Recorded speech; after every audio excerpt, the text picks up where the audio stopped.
Welcome to the Chevy MLB All Star pregame show on Fox. Chevy, an American revolution. Can you believe they tried to keep these kids out of the league? The Bad News Bears are a collection of players brought together by proximity. I'm gonna throw you something called a screwball. That's gonna look like it's coming right at you, so you don't bail out. You gotta stick in there. All right, Tubby.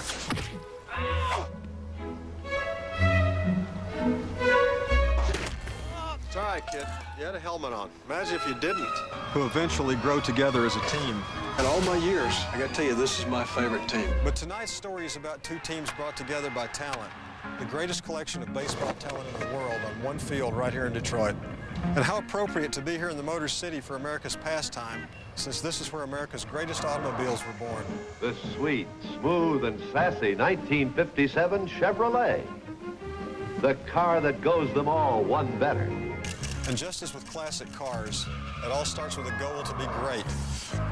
Low drive, deep right field, it's 3-2. Nobody even turns to look. Home run. And then you formulate a plan to design a winner. A perfect machine with all of its parts coming together to work as one. Comerica, playering new creation from Chevrolet.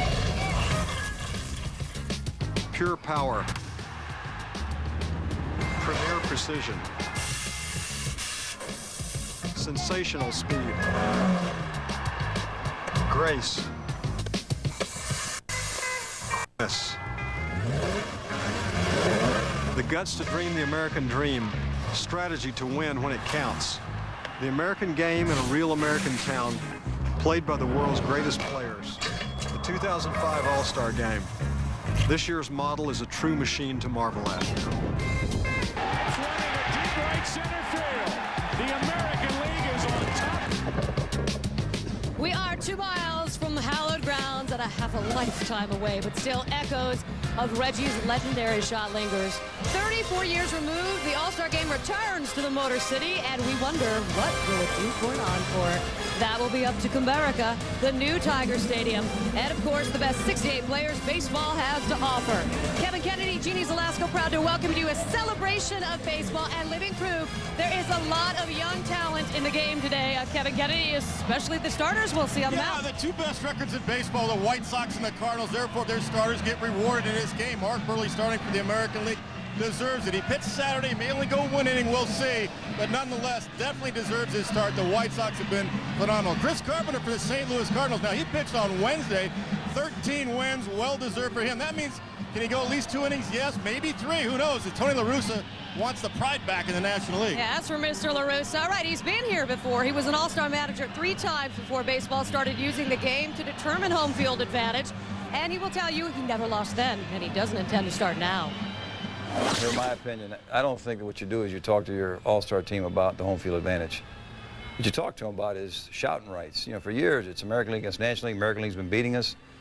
I think these guys get more fired about just trying to win the stinking game. And that's what we're going to push, just the competition. Tony knows that home field advantage certainly means a lot in the World Series. He saw that by not being able to split the first 2 games at Fenway last year.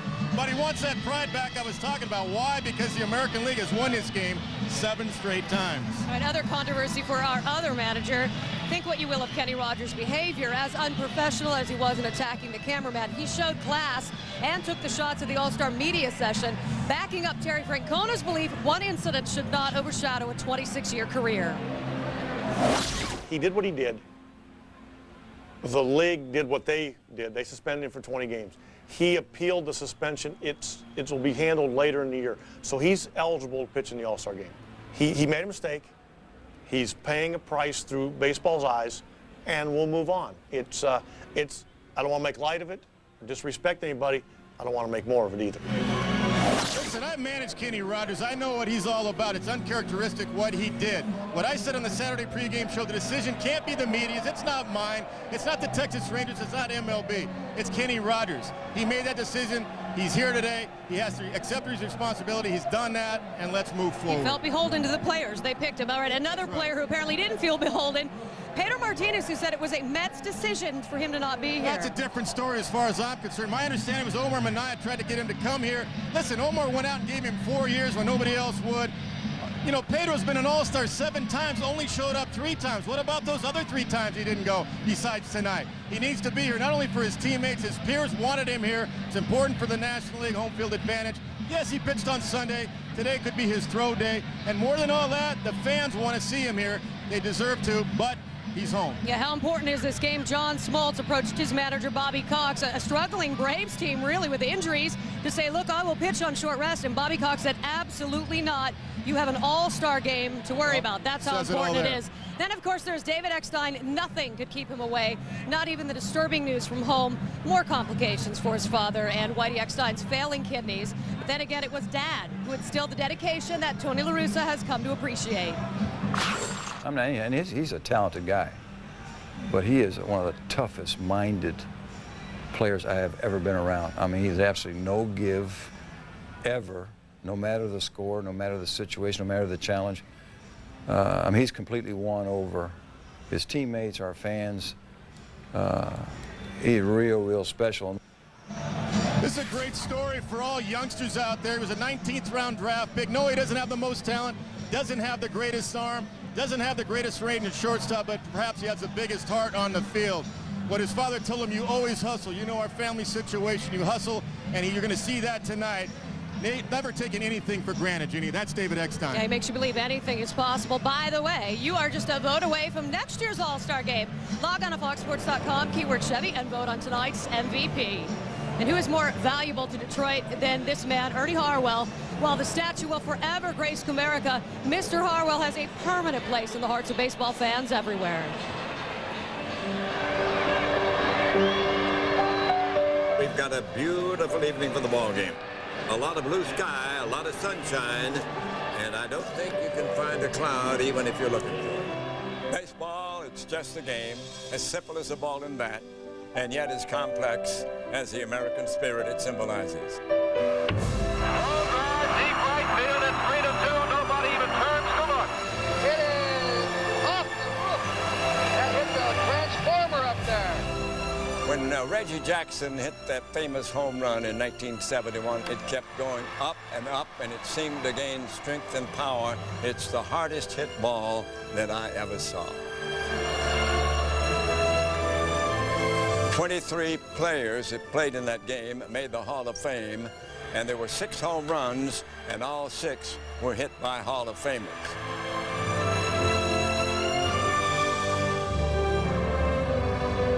I love Michigan, and I love Detroit, and I've seen some wonderful players and some wonderful plays here.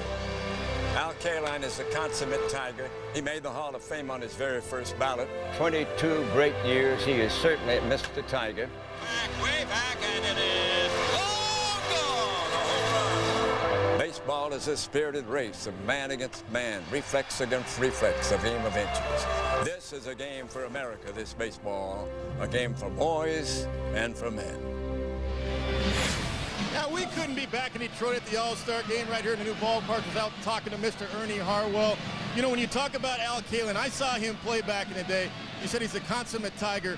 Give us your take on Al Kaline, what you meant. He was a consummate Tiger. He played 22 years in Detroit, one of the 3 that played that long in a Tiger uniform. He came right off the Sandlot to Baltimore, did not play a minor league game, had some great years. He was a batting champion, the youngest ever. He was the hero of the World Series. Yeah, we wish we could just go on and on. There's so much to say about him, and thank you so much for coming with us. Little did Mr. Kaline know back in 1971, but he was taking part in one of the classics. What else would you expect to find in Motown, right? A classic here, classic baseball, classic cars, and of course, Smokey. Hey America, Smokey Robinson here. The loser of this game will be crying tears of a clown. Why? Because this one counts.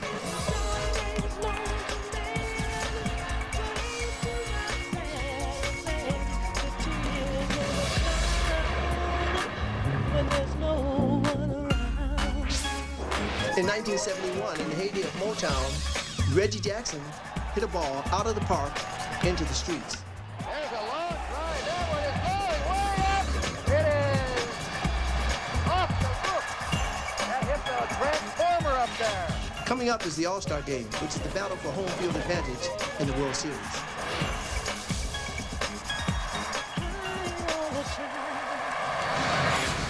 Can they all be that that memorable, they'll give it a try, and you could be on your way to 10 Major League games of your choice. To find out, watch for the password tonight and log on to PepsiGoPro.com now through July 15th.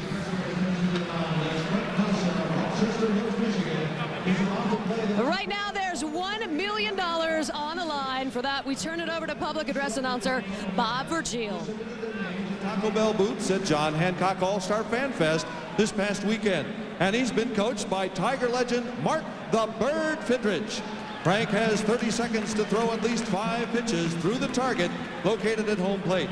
If 5 or more pitches go through the target on the fly, Frank will win $1 million courtesy of Taco Bell. Taco Bell is the official quick service restaurant of Major League Baseball. Taco Bell, think outside the bun. Last year, Tom Gray of Houston, Texas, threw his 5th pitch through the target with just 1 second to spare to win the $1 million prize. All right, Frank, I think we're ready to go. Ready, set, go!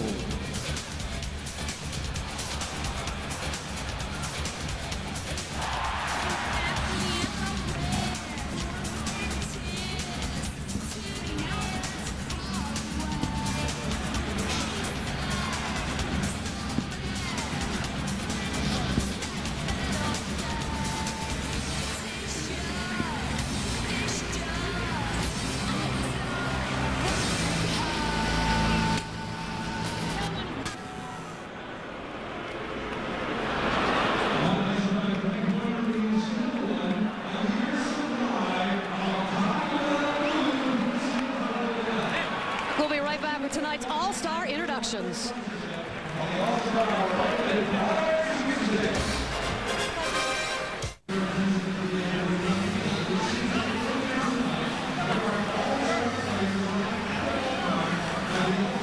We welcome you back to Comerica Park here in Detroit. And right now it's time to meet the 2005 All-Stars.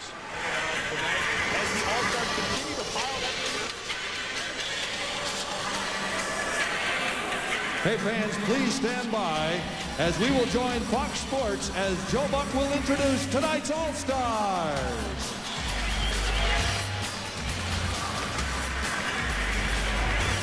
Okay, here we go. First, the National League coaches and reserves. From the Milwaukee Brewers, manager Ned Yost.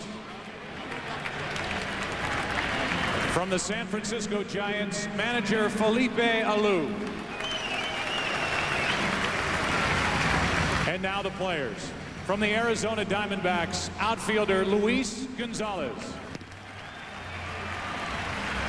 From the Atlanta Braves, outfielder Andrew Jones. And pitcher and Michigan native John Smoltz. From the Cincinnati Reds, shortstop Felipe Lopez. From the Colorado Rockies, pitcher Brian Fuentes. From the Florida Marlins, second baseman Luis Castillo. Catcher Paul Loduca. Outfielder Miguel Cabrera. And pitcher Dontrell Willis. From the Houston Astros, third baseman Morgan Ensberg. Pitcher Roger Clemens.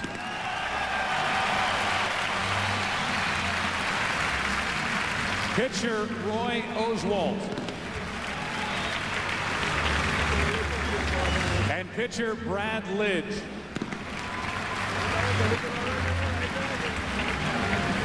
From the Los Angeles Dodgers, shortstop Cesar Izturis.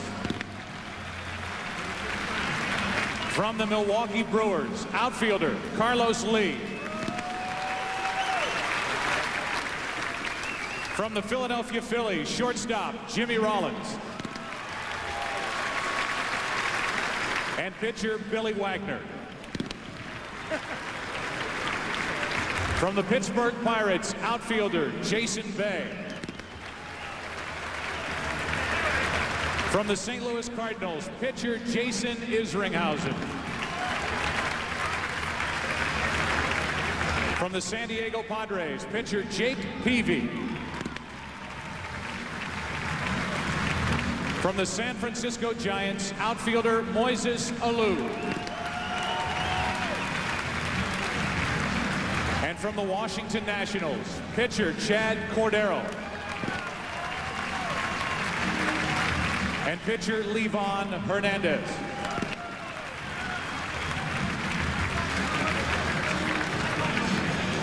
Now let's meet the American League All-Star reserves and coaches.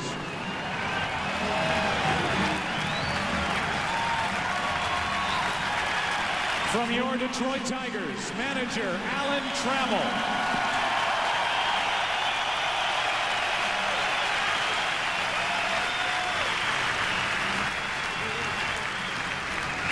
From the Oakland A's, manager Ken Maka.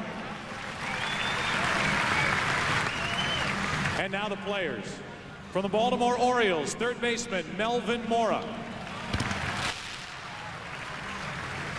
Pitcher B.J. Ryan. From the Boston Red Sox, pitcher Matt Clement. From the Chicago White Sox, first baseman Paul Konerko. Pitcher John Garland. And outfielder Scott Podsednik. From the Cleveland Indians, pitcher Bob Wickman.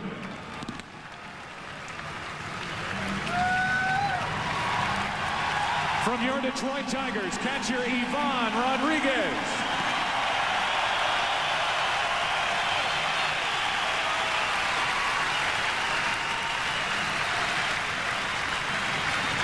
From the Kansas City Royals, first baseman Mike Sweeney.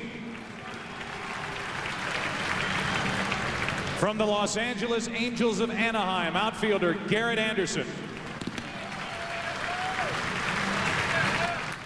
Pitcher Bartolo Colon. From the Minnesota Twins, pitcher Joe Nathan. And pitcher Johan Santana.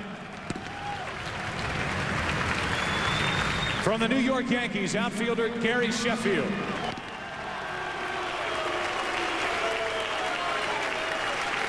And pitcher Mariano Rivera.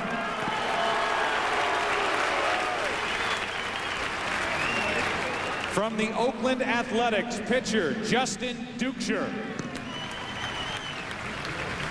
From the Seattle Mariners, outfielder Ichiro Suzuki.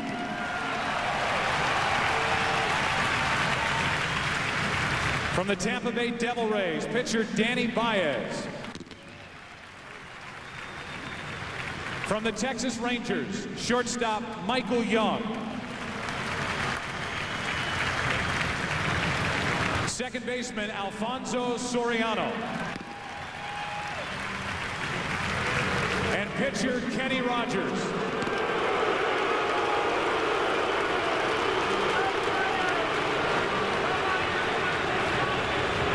From the Toronto Blue Jays, first baseman Shea Hillenbrand.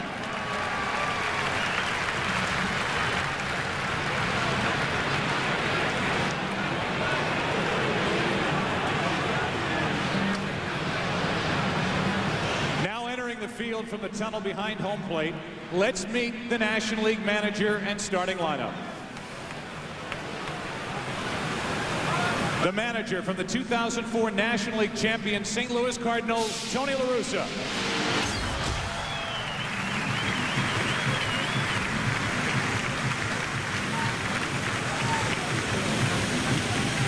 Leading off from the Philadelphia Phillies, what a night last night, right fielder Bobby Abreu.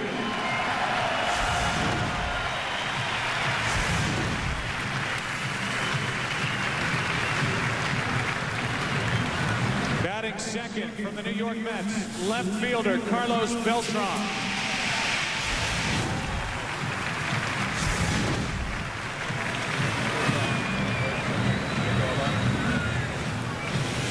third from the St. Louis Cardinals, the designated hitter, Albert Pujols.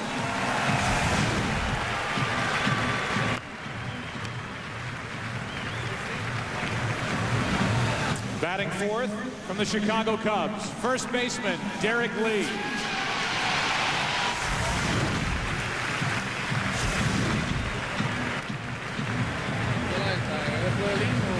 Batting fifth from the St. Louis Cardinals, center fielder Jim Edmonds.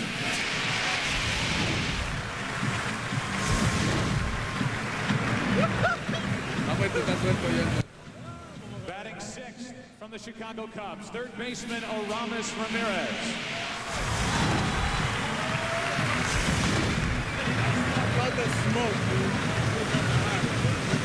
Batting seventh from the New York Mets, out in the bullpen, catcher Mike Piazza.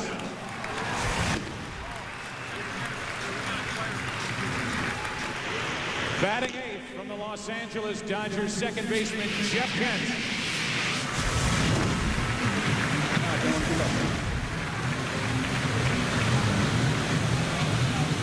Batting ninth from the St. Louis Cardinals, shortstop David Eckstein.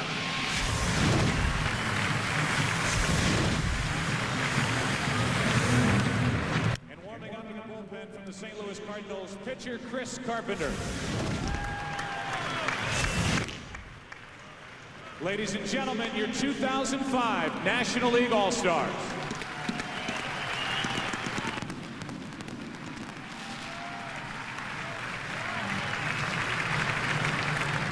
Now let's meet the American League manager and starting lineup. The manager from the 2004 World Series champion Boston Red Sox, Terry Francona.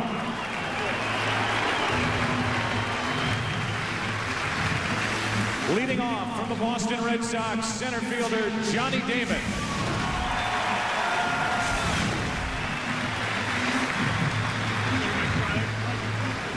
Batting second from the New York Yankees, third baseman Alex Rodriguez.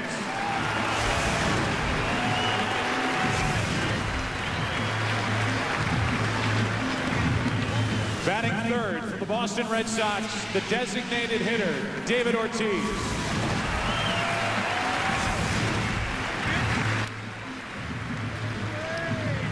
Batting fourth from the Boston Red Sox, left fielder, Manny Ramirez.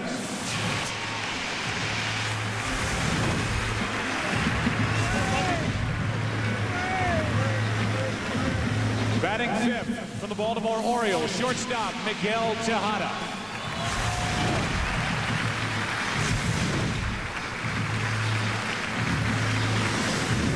Batting sixth from the Los Angeles Angels of Anaheim, right fielder Vladimir Guerrero.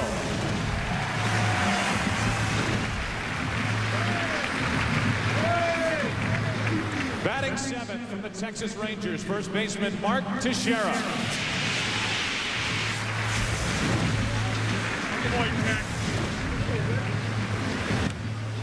Batting eighth in the bullpen from the Boston Red Sox, catcher Jason Varitek.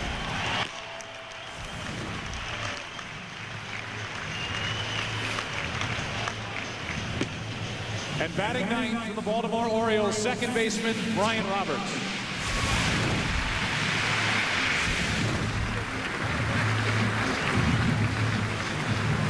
Warming up in the bullpen from the Chicago White Sox, starting pitcher Mark Burley.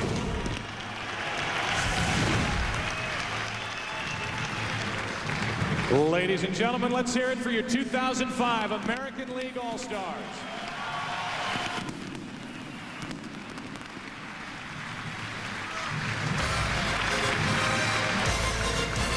When we come back and continue from Detroit, a very special moment before the 76th All-Star Game. Stay with us. First pitch coming up. We now pause to honor and to remember the victims and their families of the tragic events that occurred in London last week. And we express our support during these difficult and trying days. We ask you now to observe a moment of silence.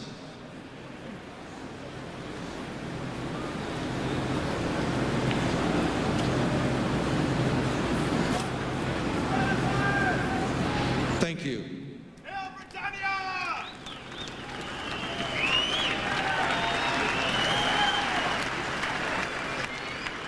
To pay tribute to our friends in England, please welcome the Detroit Symphony Brass to perform the British National Anthem.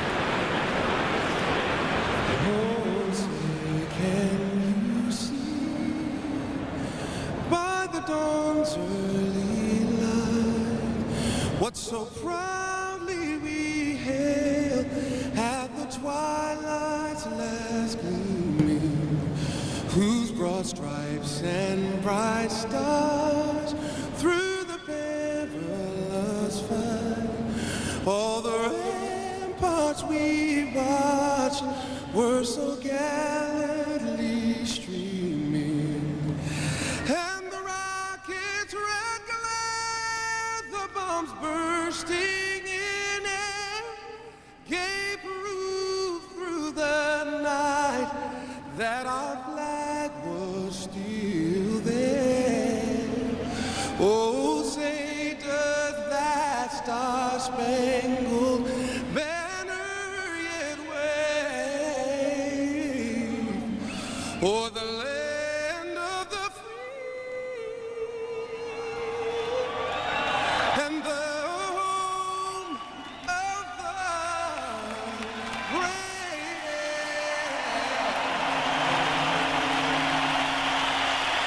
Thank you. Well done, Brian McKnight. When we come back, we will actually talk baseball and set up tonight's game between the AL and the NL when we continue from Detroit right after this. You by Blockbuster. Find out what millions already know. Renting is better than ever at the new Blockbuster. And by Chevy. Chevy and baseball. They just go together. An American Revolution. We welcome you back to Detroit as we continue before this 76th All-Star Game, National League All-Stars, American League All-Stars, and we welcome you to the broadcast booth as you look at some of the stars on display tonight. I'm Joe Buck along with Tim McCarver in just a second. You know, you can debate all you want, and it's been done plenty. Whether you think the winner of tonight's game should determine which league has home field advantage in this year's World Series. One thing you can't debate is that it has added more of an element of strategy within this All-Star game. And if you talk to the managers, they know which pitcher is pitching which inning, what matchups they're hoping for. They're talking about stealing bases, hitting and running. We'll see how this game unfolds. Tim McCarver, as I welcome you in, I'll ask you this. I guess the question is, can the National League slug with the American League? I mean, the pitching's about a wash, but the AL's got the league's leading hitter batting ninth. They can pound the ball. Yeah, I don't think that the National League can keep up with the American League as far as slugging is concerned. But keep in mind that throughout the 75-year history of the All-Star Game, the combined average of both leagues only 247. Now, there are reasons for that. The mindsets of pitchers, they're like short relievers. You have 13 on the National League, 13 on the American League. And the mindset characteristics of each pitcher, I mean, you never have a chance to face a pitcher that's tired. And you think about this, Tim, Tony La Russa's got this advantage if he can get through the first few innings. He's got the start from Carpenter, but in the middle part of this game, he can bring in Roger Clemens and Dontrelle Willis. So all that great hitting taking into consideration by the American League side, they better get after the NL early or they might be shut down by that tandem in the middle part and late stages of this game. We get ready for the first pitch coming up on the other side of the break from Detroit. Prepare for the fantastic. Soon the superheroes of baseball will take to the diamond. Players of the American and National Leagues have many superpowers of their own. What if we got these powers for a reason?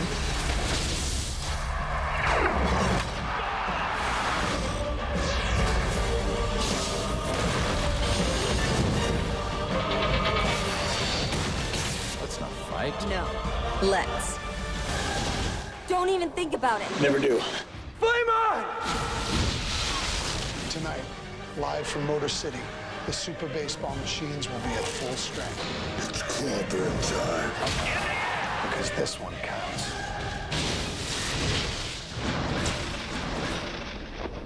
2005 All-Star Game on Fox is brought to you by DHL, delivering America's pastime on time. By MasterCard, there are some things money can't buy. For everything else, there's MasterCard. And by Verizon Wireless, we never stop working for you. We welcome you back to Comerica Park here in Detroit. They've been playing baseball here since the year 2000. It is a beautiful venue, and it's been a terrific host, this park, this city, for the last couple of days. Take a look at the starting lineup for the National League. It's brought to you by Taco Bell. Bobby Abreu leads off and right. Beltran batting second and left. The DH is Pujols. Carlos Lee, what a year he's having.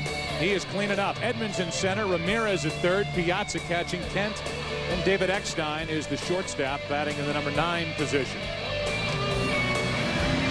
Here is Mark Burley, and the left-hander gets the start. A 10-game winner, an ERA of just over 2.5, 85 strikeouts, and a typical game you could depend on a lot of innings from this left-hander Burley. Maybe 2 at the most, Terry Francona tells us from Burley this evening. He features many pitches, including a changeup. Here's Scooter. Hello, friends. It's Scooter. A changeup is just another word for a slow ball. While the batter is looking for a real fast pitch, the pitcher throws me really, really slow. Tim, talk faster than that because the first pitch is right now. Not much faster. Burley will feature that pitch, the changeup, more to right-handed batters than the left-handers. Bobby Abreu last night with 41 home runs in the home run hitting contest. My goodness. He went off. Oh. Johan Santana called home back to Venezuela. His dad said Venezuela is paralyzed watching this. How proud the country must have been last night with Abreu just crushing all records and hitting one baseball after another into the seats and right. And really, here's a guy who's kind of been a well-kept secret in the National League across baseball. The kind of years he's put together over the last 5, a swinging bunt almost, a little squirter down the third baseline foul, and the count 1 ball 2 strikes. He crushes the ball with the Midas touch. There's nobody on either team, perhaps in the big leagues, whose left hand on the bat is any lighter, almost like a pianist's, than Bobby Abreu. Here comes a 1-2 from Burley. Dips down and away. Abreu, from 99 through this season, is number 2 in the National League in hits and number 4 in stolen bases. He tries to get on in front of Carlos Beltran, who waits on deck. 2-2 is lined into left, and that's how the National League starts it. A base hit by Bobby Abreu. And that'll bring in Carlos Beltran. Let's take a look at the defense for the American League. It's Manny Ramirez in left, Johnny Damon in center, Vladimir Guerrero in right, Rodriguez, Tejada, Roberts, and Teixeira around the infield. Jason Varitek is doing the catching. Look at Tejada, 843 consecutive games played. The sun comes up, he'll be in the lineup. Here's Beltran. See by those numbers, he is not having the year that the Mets expected after giving him a huge contract. You talk about a guy turning 1 month of phenomenal baseball during a very good major league career into a big cash payload. Beltran did that with the kind of postseason he had a year ago with Houston. $119 million over 7 years. Bothered with a quad earlier in the year, on the disabled list for about 3.5 weeks. How about Abreu, though? He wins the home run hitting contest and comes out and singles to left the next night. Hard hit right at Tejada, knocks it down, gets one on the first double play. Oh, man. And the very good double play combination for the Orioles. Tejada and Roberts turn it behind Burley. Ball is almost behind Tejada. Little backhand flip. And because the ball was hit so hard, they have a chance to turn the double play. Nicely done by both Tejada and Roberts. That'll bring in Albert Pujols as you look one more time at the turn at second. Not bad for a guy who didn't have his first glove until he was 19 years old. First pitch is strike to Pujols. You're talking about Miguel Tejada. Right. There are the numbers which are pretty much to be expected now from Albert Pujols. Every time these two leagues get together for an All-Star game, and that is Pujols being tied in a knot by Mark Burley. I think he's ever swung the bat like that in the big leagues. Here's an 0-2. Ball one.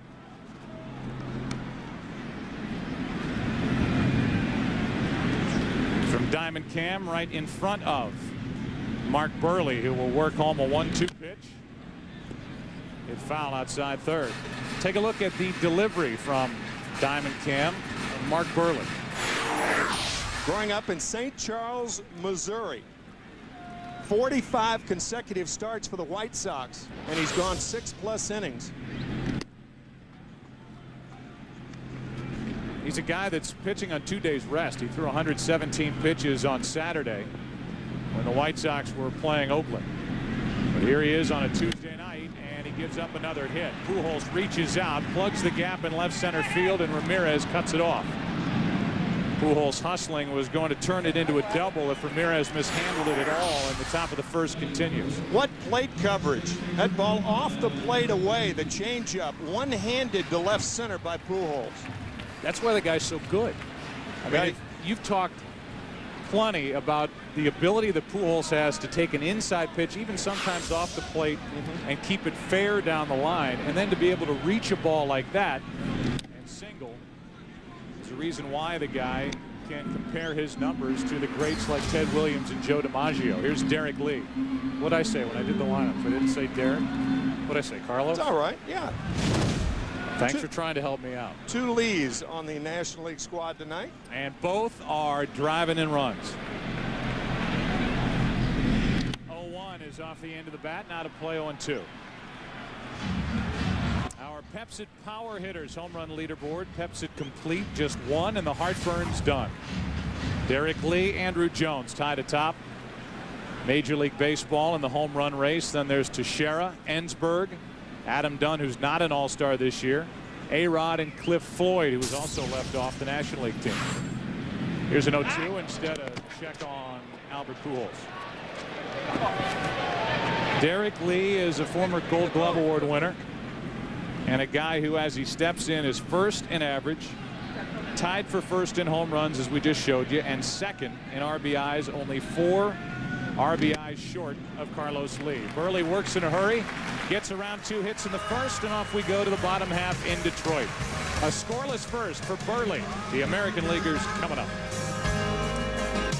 Brought to you by Taco Bell. Think outside the bun. By Gatorade. It's in the cooler. Is it in you? And by Chevy. Chevy and baseball, they just go together. An American revolution.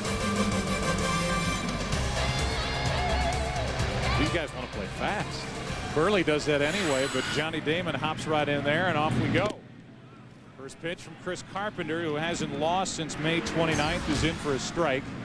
According to the home plate umpire, Joe West. First time he's umped home plate during an All-Star game. Tough play for Eckstein in the hole. Long throw. Damon is out. Tim, all they've said about Eckstein since he came up to the big leagues is he does not have a strong enough arm to make plays like these. He's been a shortstop on a world championship team. He can make the play in the hole. He does all the things that people say he can't do. The play in the hole, the one hopper, a designed play to get Johnny Damon. 1 pitch, 1 out. So Eckstein's thinking, all right, my first All-Star game, just take a deep breath, settle in. Wait a minute, I got to go to my right and make a play in the hole, and he does, to keep Damon off base in front of A-Rod. Alex Rodriguez takes the ball. Chris Carpenter, as I mentioned, was the selection, obviously, by Tony La Russa. So many people focused on Dontrelle Willis, Roger Clemens. Instead, it's Carpenter, and that's a base hit to left by Rodriguez.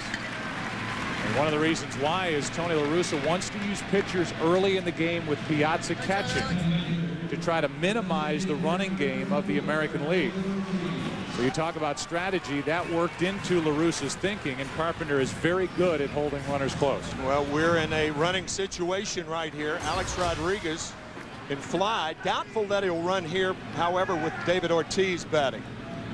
Hole on the right side. Carpenter has allowed 1 stolen base since July of 2002. Brings it home, and Ortiz hits it off his hands and back to the screen for strike 1. And here is an overloaded right side of the infield shift. put on by the National League with Ortiz at the plate. Hey, this time it counts. Drop down a bunt down the third baseline. People would get up and walk out. Base hit through the right side, and A-Rod, who was running, goes to third. So there you go, Tim, a hit and run. Rodriguez was on the move. Ortiz gets a base hit to right, and the American League is in business here in the first. We asked Terry Francona if he would have signs for tonight's game. He said, not really. An occasional hit and run. Well, the occasion came early. Starting lineup is brought to you by Taco Bell for the American League, and you look at the number 9 hitter, leads the AL in hitting. Damon, Rodriguez, Ortiz, Ramirez, Tejada, Guerrero, Teixeira, Veritek. It is a better, more dangerous lineup than the National League starts the game with. And here's Manny Ramirez, number 1 in Major League Baseball with 80 RBIs. First and third, 1 out. The ball outside. On deck is Tejada. At the plate is a guy who's 6th on the all-time list, category of at-bats per RBIs on the all-time list. The 1-0. Slowly hit to short. Eckstein. Kent. Each side turns a double play, and Carpenter gets out of a tight spot in the first. Second inning rolls in here in Detroit. Quick first. No score. John Smoltz warming up in the bullpen for the National League, and there's a changeup for Jim Edmonds to start the second inning. No score. It will be Edmonds, Aramis, Ramirez, and Mike Piazza here in the second. Each side had 2 hits in the first inning. Each side hit into a double play, and Burley fires a strike. Edmonds has hit 16 home runs, driven in 51 for the Cardinals, who are leading the National League Central Division by plenty. As we play here on the 12th of July, the Cardinals enjoying an 11.5 game lead over Houston. Astros have leapfrogged over the Cubs. There's a catch by Roberts, a sinking soft hit line drive that Brian Roberts went up and back and to his left to grab. Well timed and nicely done by Brian Roberts. Yeah, the Houston Astros actually 1 game better off in the standings than they were last year at this time. You may remember they fired Jimmy Williams, their manager, hired Phil Garner, as Bartolo Colon will be the pitcher at least in the 3rd inning. Here's Aramis Ramirez. Here's Aramis Ramirez. He has certainly filled a hole, a big hole, and a long time hole at the third base position for the Chicago Cubs since they got him from Pittsburgh. Tim, you have to go back to Ron Santo to find the last guy that was really year after year productive at third base for the Cubs. Ramirez breaking Santo's record. Ron had 33 home runs at 65. I'll guarantee you he is listening and groaning in Chicago right now. Fighting it off into right field. Guerrero gets to it before it bangs around in the corner, and Aramis is on with a 3rd National League hit of the evening. You look at the Cubs third baseman from 74 to 2002 in their average season. 15 home runs, 71 RBIs, and what Ramirez has done since Chicago picked him up from the Pirates, 35 home runs on average and 100 RBIs. Ron Santo working the radio games in Chicago, of course, with Pat Hughes, and there was no groaning on that flare to right. So Ramirez is on, and Mike Piazza steps in. Piazza takes a strike. Go ahead. Last time the National League won an All-Star game was back in 1996, and Mike Piazza from Norristown, PA, right outside Philadelphia, was the MVP. Here's an 0-1. Ball 1 strike. You could be seeing Mike Piazza not only starting and catching for the last time in an All-Star game, a guy who is going to head into Cooperstown as a Baseball Hall of Famer someday, but maybe his last time as a National Leaguer. His deal with the Mets is up at the end of this year, and I think most people believe that obviously his better catching days are behind him, and he is bound for some American League club next year to be a DH and just pound the ball. Yep. But here's a guy who has more home runs than anyone in the history of this game from the catching position. He's number 2 all-time as far as average goes among catchers. And I know, Tim, for you as a guy who caught for a long time in the big leagues, there's nothing but respect for what this guy's done in his big league career. And so much respect for his durability. Moved to first base the middle of last year with the New York Mets. Still enormously popular in New York, but you're exactly right. He is headed to the American League next year, one would think. He has a pretty good rip, fouls it straight back, and the count's still 1-2. 366 career home runs as a catcher. He passed Carlton Fisk, and he is #1 all time.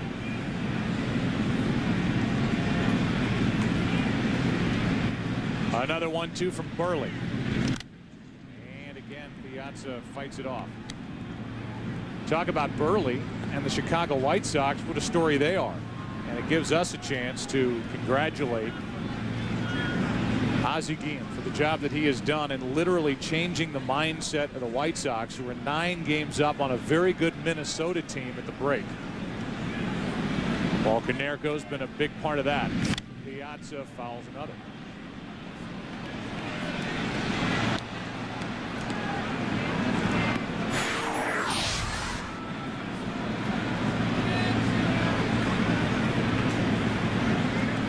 Burley, when he brought the ball back, you can see him kind of hook the ball. There's a guy in this ballpark who used to do that also, Rick Sutcliffe with the Chicago Cubs.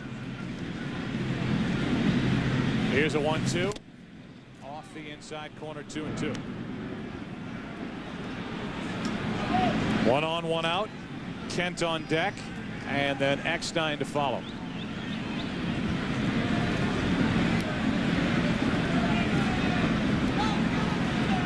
A 2-2. Strikeout is the second for Burley.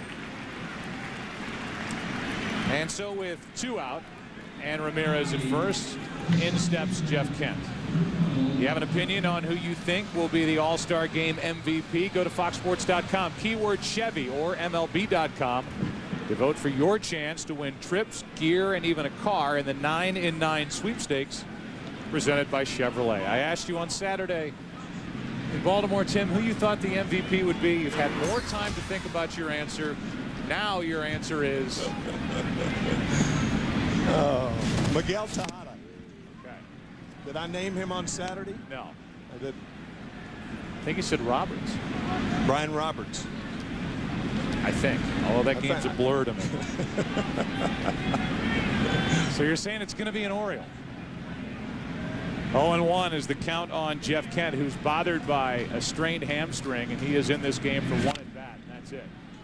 If he gets on, Castillo will run for him. If he makes it out, Luis Castillo from the Marlins will take over for him defensively in the bottom of the second. 0-2 from Burley.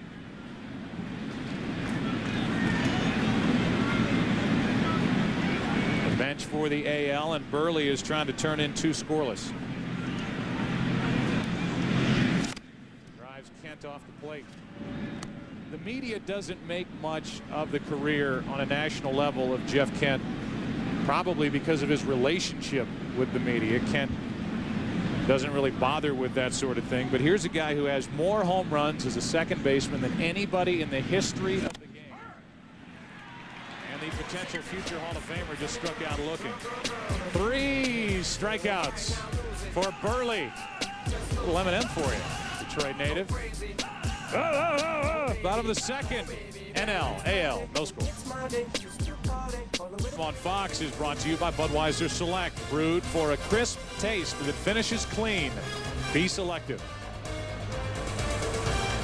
And that's what these American League hitters will try to do against the new National League pitcher, Smoltz. Castillo takes over at second base, and here is John Smoltz.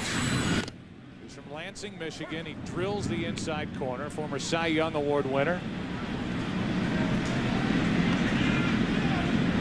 He went from starter to closer, back to starter, and again back to the All-Star Game, and that is crushed.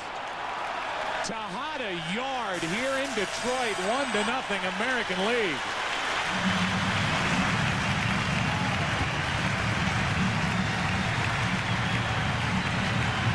Mercy. Wow.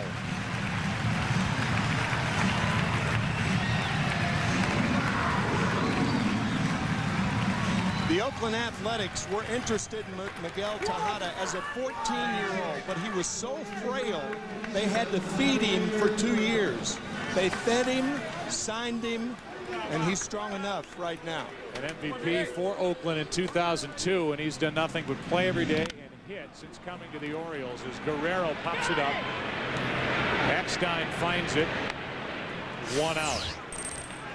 Talk about centering a ball on the fat part of the bat. My goodness.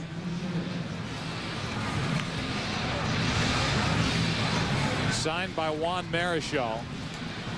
The MVP in 2002. He led Major League Baseball in RBIs last year, and the Orioles thrilled they signed him. Here's Teixeira. 25-year-old first baseman takes a strike. Here's a guy that you may not have heard a lot about playing for the Rangers, but since the 1st of July last year, he has the most home runs in Major League Baseball. Part of a very good young nucleus for Buck Showalter's Texas Rangers.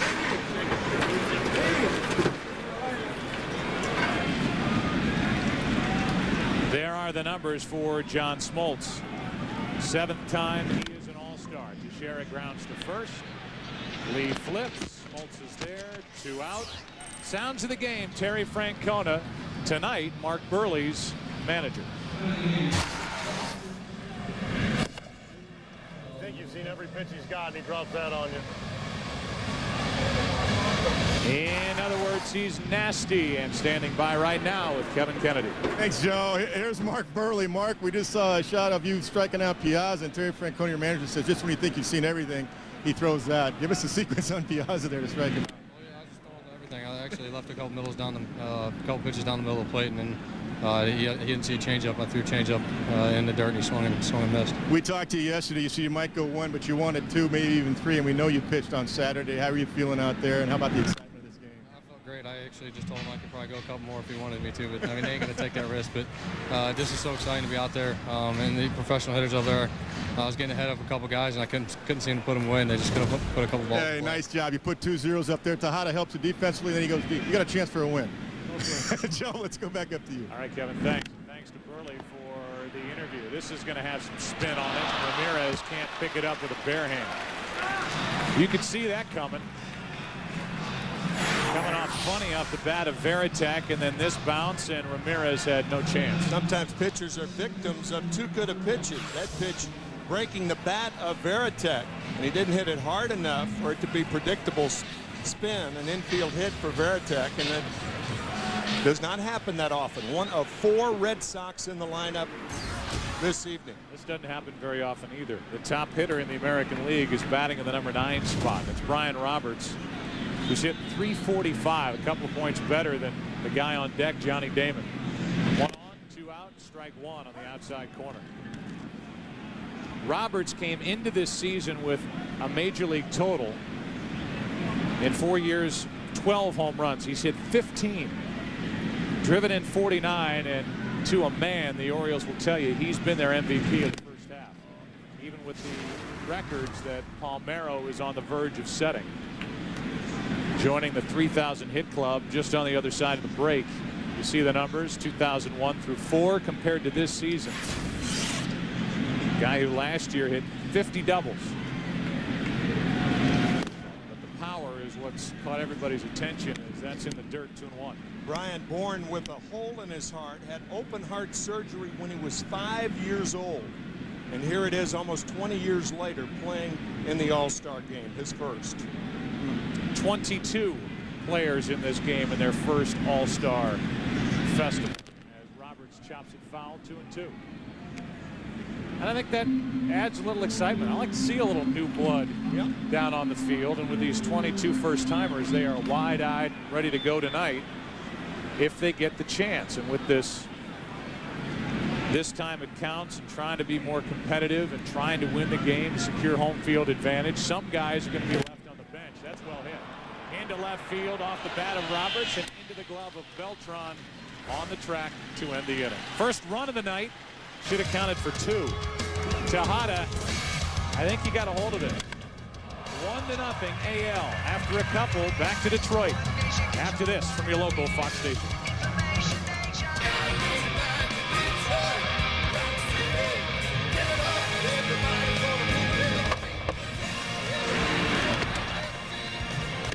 Some of the moments we have had through the first couple of innings here in Detroit. It's David Eckstein, Bobby Abreu, and Carlos Beltran.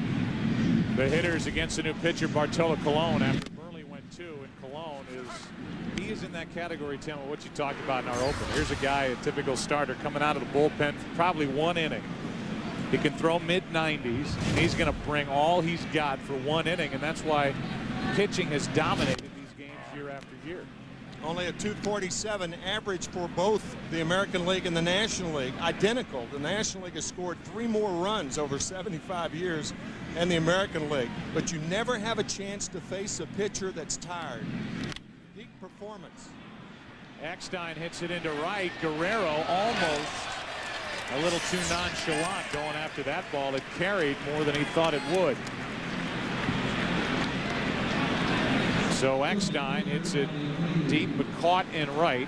Tonight, if a player hits a home run off one of the 3 MasterCard Hit It Here signs, one lucky fan in attendance will win a Chevy HHR, courtesy of MasterCard International, and be presented with the honorary keys to the vehicle on the field. Just one of the many twists to tonight's game here in Detroit, as a strike is poured into Abreu, who I'm sure when he went to the bathroom sink this morning to brush his teeth wondered why his arms hurt. Somebody come in here and help me. All he's doing is hitting line drives. He has 1 hit. He's 1 for 2 after winning the home run derby last night. In case you didn't see what he did last night, this could take a while. We're not going to show them all.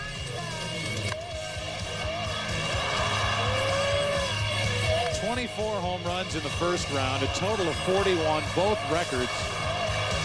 And he hit that 1 ball 517 feet into right. He's the second out here in the 3rd inning, and the batter is Beltran, who takes a strike. Carlos bounced into a double play his first time up. Think about last night in Abreu. He hit a season's worth of home runs in an hour. Here's an 0-1. Over below from Colon. I told you early also that each manager has it staked out which pitcher will work which inning if the game goes according to plan. And Tony La Russa may go with 1 pitcher per inning until he gets to Dontrell Willis for the 6th, and he hopes the 7th. He will back up Smoltz with Livan Hernandez, Roger Clemens, Dontrell Willis. Here's a 1-2. Beltran up the middle. Roberts a diving try, but with Beltran's speed, an infield base hit.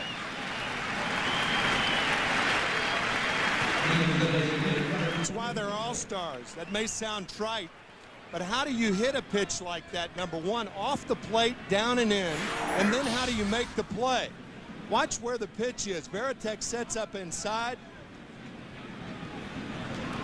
Beltran bringing the hands in, and then Roberts in the web, but Beltran runs too quickly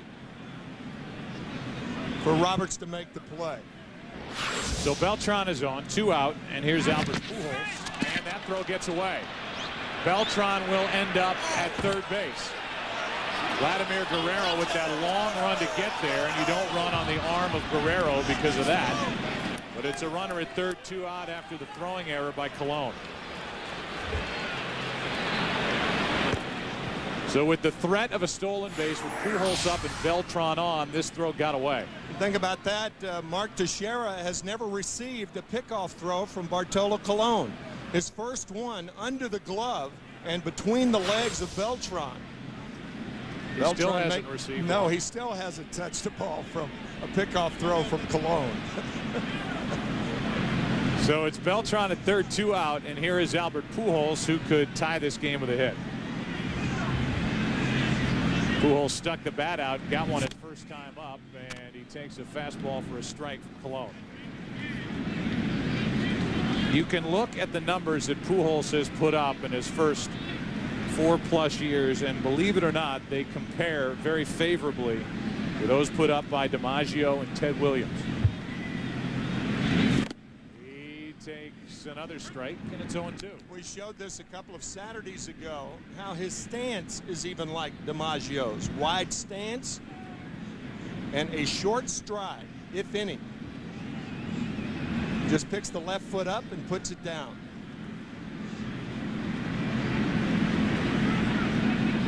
On 0-2. Pujols pops it into right center field. Should be handled. Damon to his left. National League strands its third runner who's coming up for the American League. Top of the order, Damon, Rodriguez, Ortiz, 1-0 AL. To Detroit. A lot of banners and signs around the ballpark. No surprise there. Somebody just unfurled a big banner behind left field. HHRYA. Tim will have to tell me what that means. I'm not sure, but someone went to a lot of trouble, obviously, to put it up. Out in left center field as Johnny Damon takes a strike, and we're underway in the bottom of the third inning with JDAP. Johnny Damon at plate. I forgot. That's fouled off to the left and almost picked off fellow All-Star Alex Rodriguez. It's 0-2. I don't know what that sign means, but hooray is the first thing that comes to my mind. Roy Oswalt facing Damon, one of the most unusual All-Stars because of his swing. Broken bat, ground ball back up the middle, and it's an infield hit. And how Oswalt got out of the way of the ball and the bat, I don't know, but that was a dangerous moment for Oswalt with that thing headed his way. It's kind of what you're talking about. Yeah, I mean, Johnny Damon, he has no idea where the ball is going when he swings. He lunges at the ball, he jumps at the ball, and he makes it work. I asked him before the game if anybody's ever tried to change that stance. He said, I've had a lot of suggestions, but nobody's been successful. He's told us, I know it's not pretty. I mean, there are times where he just doesn't really even look all that athletic. He's just good. He plays every day. He's durable. He's playing through an injured right shoulder right now. And he came into the break with a 25-game hitting streak. Alive and well, the longest in the big leagues this season. He's a big reason why the Red Sox lead the AL East. Ball one down and into Alex Rodriguez, who singled his first time up.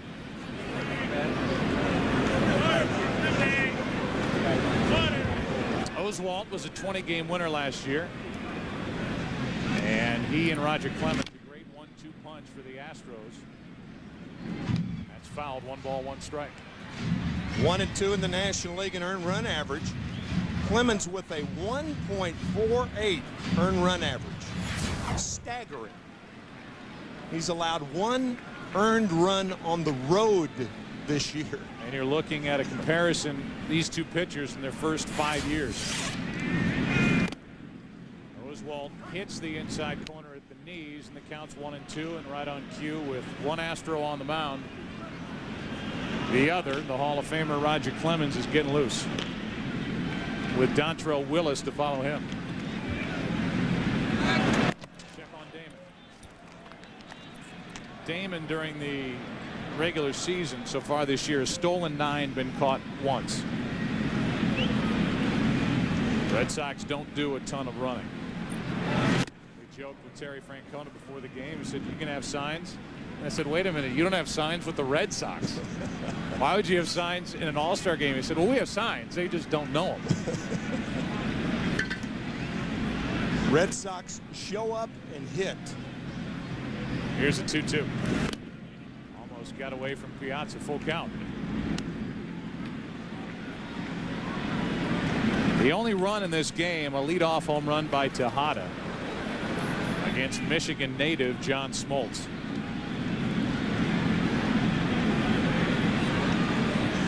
There's the star of the All-Stars so far. Runner goes, ball 4, and here comes the American League in the third. A hit and a walk. Here is our Burger King Have It Your Way home field advantage to the fans of the city of Detroit. Have it your way in this beautiful, relatively new field, Comerica Park. Open in the year 2000. There is the wonderful Ernie Harwell statue of him outside this park. The Ferris wheel, those baseballs going up and around. And here in Detroit, the Tigers are having it their way. 2 on, nobody out, and David Ortiz takes a ball low. Ernie Harwell is beloved in this city for good reason. You will never meet a better baseball man, somebody who has given more of their life following a team and presenting that team on the radio to faithful fans summer after summer than Harwell, as this thing is rocketed off the base of the wall in right. Damon will score. Going to third is Rodriguez, and it's 2-0 American League. Ortiz is 2 for 2. A hit, a walk, and a ringing single off the bat of David Ortiz. Red Sox are represented, as we said earlier, by 4 members of their team, and they have 4 hits here in the first 2+ innings. I'll tell you, pitchers just do not know how to pitch to this guy. He keeps getting better and better and better. The ball was hit so hard that he couldn't get to second base as Damon scores. So now it's first and third, nobody out, and Manny Ramirez is at the plate. Oswalt in trouble, and he misses with ball 1. Ramirez, his first time, bounced into an inning-ending double play. And the National League infield is back. They'll take another double play and give up a run.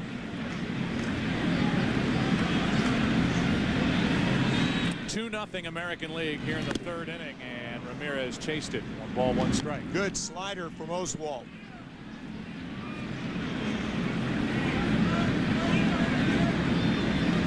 Tightly wrapped in a good location. Oswalt is here because of the internet vote. Late addition to the NL squad, and he jams Manny Ramirez, strike 2. Started to talk earlier about the career of Manny Ramirez and that list, the fewest career at bats per RBI all time. It goes Ruth Gehrig, Hank Greenberg, the great Tiger, Ted Williams, Jimmy Fox, and then Manny Ramirez. World Series most valuable player last year. Red Sox winning 4 in a row over the Cardinals.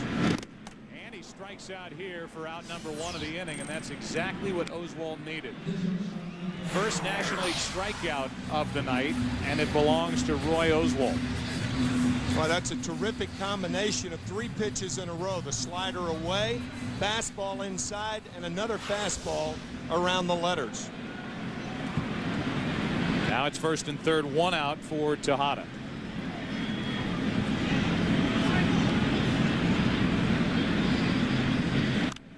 Jammed, and he fouls it. During this 3-day stay in Detroit, Major League Baseball went over the plans for the World Baseball Classic. If you want to talk about a team from the Dominican Republic, realize that the last 4 home runs hit in All-Star games have been hit by players from the Dominican. Manny Ramirez, Alfonso Soriano, Ortiz, and back in the 2nd, Miguel Tejada.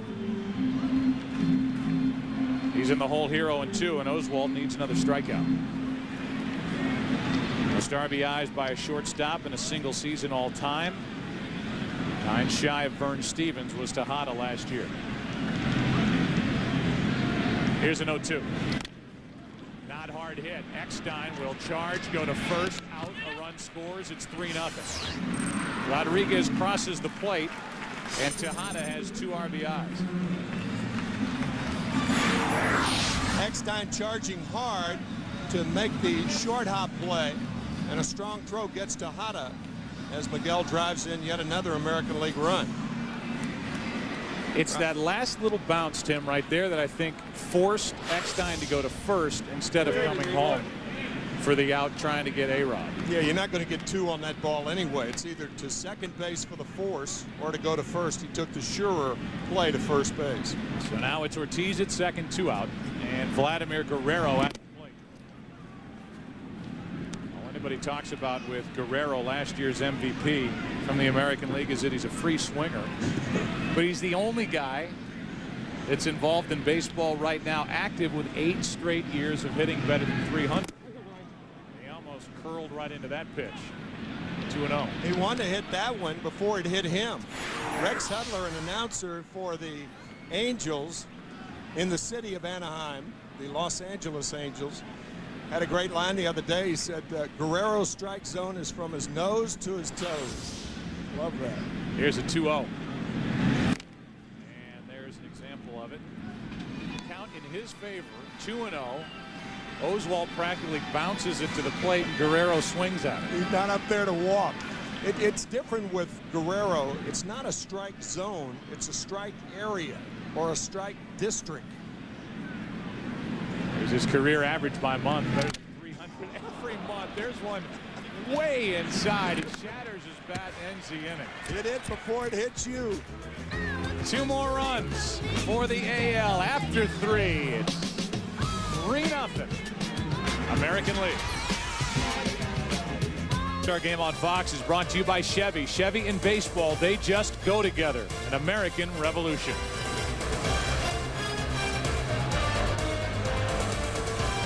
We are set to go in the 4th inning. National League's got to get it going, and that's a start. Derek Lee rings one down into the left field corner. It's a leadoff double. And you consider what Derek Lee is doing this season. Trying to become the first Triple Crown winner in Major League Baseball since 1967 when the Yaz won it. Or the first in the National League since Joe Medwick in 37. Oh, by the way, he's a Gold Glove Award winner. He can run. He can throw when he has to. He is one of those rare 5-tool players. And he's at second with a leadoff double to greet Johan Santana. Here's Jim Edmonds. Santana has that lethal combination of power and knee buckling finesse. A great changeup. Here is a 1-0. Edmonds taking 2-0. Bank of America National League and American League players of the first half of the season. Derek Lee is the selection from the Chicago Cubs. He has by far put up the best offensive season in the first half in the National League. Wearing a microphone for us tonight and hoping that he is chased home by Edmonds, who's up on the count 2-0. 3-0. The deepest into a season that a player has carried Triple Crown numbers was Dick Allen in 1972, interestingly, for the Chicago White Sox. Dick led in all 3 categories on September 8th. He was the eventual MVP in the American League that year. National League hoping this is the start of something big. Garrett Anderson is in the game in the left. That means Manny Ramirez is out for the rest of the night. And Ichiro is in center, so Johnny Damon is finished. That means that hairstylists across the country are turning their televisions off as we speak. All the salons on the West Coast.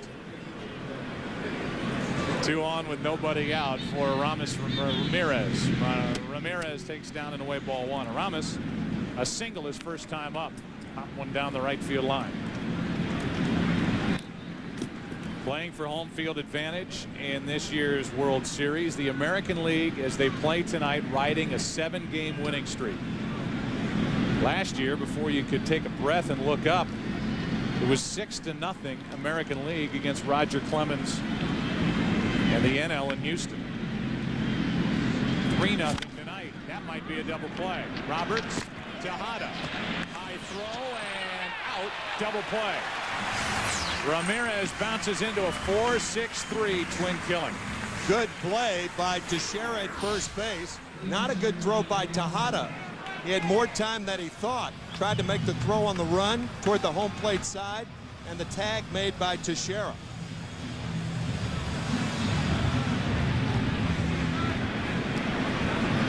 The American League 1 out away, by the way, from seeing Roger Clemens. Will be the next pitcher for the National League. What will the score be? That's up to Mike Piazza and Johan Santana. Now it's Livan Hernandez, who has gotten up and started to get loose on this warm but not overly humid or hot night in Detroit. Clemens was warming earlier. See who takes the field. Middle of that diamond with the NL at the bottom of this inning. One ball, one strike on Piazza. Matt Clement now warming for the American League. It's tough for managers of starting pitchers who are pitching in relief because starters need a longer time to get ready. So even though Clemens, we think, is coming into the game the next half inning, Hernandez is getting loose. We will have a chance to visit with Tony La Russa during tonight's game. The same for Terry Francona. Anybody who knows La Russa knows that he's probably been thinking about this game since the end of Game 4 of last year's World Series. That's just the way he goes about things. Here's a 1-2. Squirted to the right side. Long run for Roberts, but he's got time. And after putting the first two on, the National League does nothing in the fourth. The Orioles double play combination. They've been busy a couple times tonight. It was Roberts to Tejada. Good enough. 3-0 after 3.5.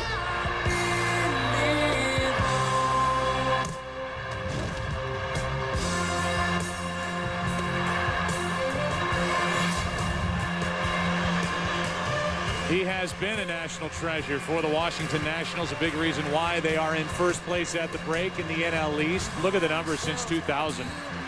More innings than any other pitcher in the game, 30 complete games, batters faced, pitches thrown. He is a workhorse and a guy that is at the top of the Nationals rotation. And for Washington, they come in at 52-36, 2.5 games better than Atlanta. And Tim, did you know that they used to be the Montreal Expos? Yes, I did. You did? Yes, I did. It's hard to remember sometimes. First up is Mark Teixeira here in the bottom of the fourth inning, bottom three in the lineup for the AL, and a strike from Hernandez. What a remarkable job Frank Robinson and his staff, Jim Bowden, the general manager, has done with that ball club. Teixeira gets under it, pops it up. Castillo coming out to make the play. One down. Our DHL game break we highlight the Washington Nationals. What a first year it's been in the nation's capital for the Nationals. There's Frank Robinson, Hernandez, a great home record, 30-13, best in the major leagues. Cordero's been closing games, a lot of tight ones. One-run games, and if you're going to win 24 one-run games, that means you have a good closer, and they do in Chad Cordero, who's an all-star. Also 29 come-from-behind victories for that 2.5-game lead over the Braves, who are doing it with mirrors and doing it with kids that they're calling up. And another example, as you look at Clemens getting loose for the National League, another example of the job year in and year out that Bobby Cox, Leo Mazzoni, John Schuerholz, the scouting department, Stan Kasten from years gone by, the team president, the job that they have done for 13 straight years in Atlanta. Yeah, the Atlanta Braves are as surprising as the Nationals, but for different reasons. So many young players introduced on that team, and a red-hot Andrew Jones. Here's a 3-1 to Varitek. It's low, a one-out walk. Andrew Jones, who we will see at some point tonight, is tied for the major league lead in home runs. He had 13 home runs during the month of June, and we talked about it a couple of Saturdays ago. He's always been very good, but this has been that great season that the Braves have been waiting for, and with Chipper Jones on the DL, it could not have come at a better time. Here's Brian Roberts. Brian flied out to left his first time up, and he rips it fair down the right field line. Fan interference. They're going to give a double to Roberts. Over to third goes Varitek, and it's second and third, one out on a ringing double by Brian Roberts, a guy who hit 50 doubles a year ago to set an American League record for a switch hitter. Watch the first base umpire, Tim Welke. He doesn't make the call, but the right field umpire, Andy Fletcher, does. The 6 umpires in this particular situation come in handy. I'm not too sure Tim Welke saw that ball real well. Welke, who's from Michigan, deferred to Fletcher, who is umpiring an all-star game for the first time in his big league career. And here is Ichiro. The infield comes is in, as Hernandez misses low with ball 1. They're the umpires for tonight's game. West, Welke, Eric Cooper, Mike DeMuro, C.B. Bucknor, and Andy Fletcher.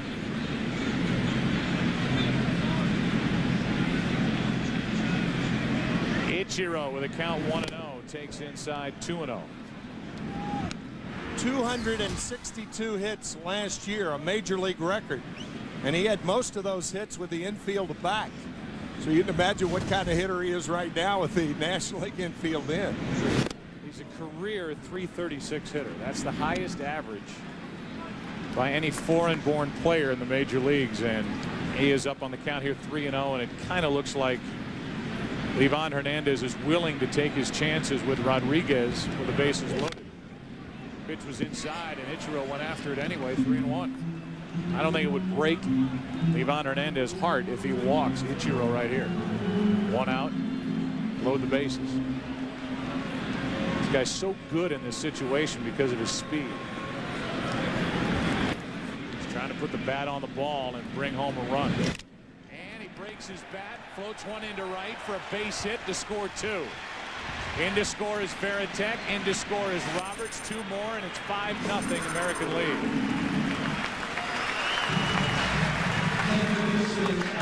Well, if Hernandez didn't want to walk him after falling behind 3-0, it looks like he should have.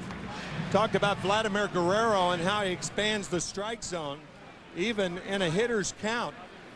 That is a good pitch to Ichiro. He breaks his bat and is strong enough to carry over the infield and drive in 2 more American League runs. So a 5-0 AL lead. Check on Ichiro.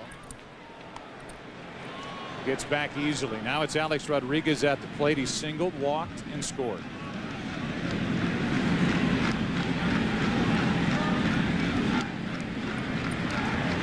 One on, 1 out. Rodriguez takes a strike. Alex Rodriguez wearing number 13. You may remember when he was traded to the Yankees last year before the 2004 season. He thought about number 3, but that was retired. Yeah. There aren't a lot of single digits left, Alex, in the Yankee uniform, as he gets under this and flies one to Edmonds for out number 2. 1 on, 2 out for Ortiz for a chance to win the Pepsi GoPro MLB Pass. Select the password home run at PepsiGoPro.com. Right now through July 15th. Here's Ortiz, who's 2 for 2. There's singles and RBI. Last year homered in his first All-Star game, and a guy who the Twins cut loose a couple of years ago. Out in front of that, foul. He makes you giggle over there. Well, I mean, you make good pitches on him. He hits it on the fat part of the bat. He pulls it foul. There's almost no way to effectively pitch him because he's learned to handle that pitch up and in now. Ichiro is leaning, and Livan Hernandez, who has a good move, picks him off to end the 4th. But 2 more runs for the American League. Ichiro out, off to the 5th. 5-0 AL. To you by Blockbuster. Find out what millions already know. Renting is better than ever at the new Blockbuster. By AmeriQuest Mortgage, proud sponsor of the American Dream. And by Chevy. Chevy and baseball, they just go together. An American revolution. It's the 5th inning, and it's 5-0. American League with Matt Clement taking over. Only one other defensive change for Terry Francona, and that's Melvin Mora at third base for Alex Rodriguez.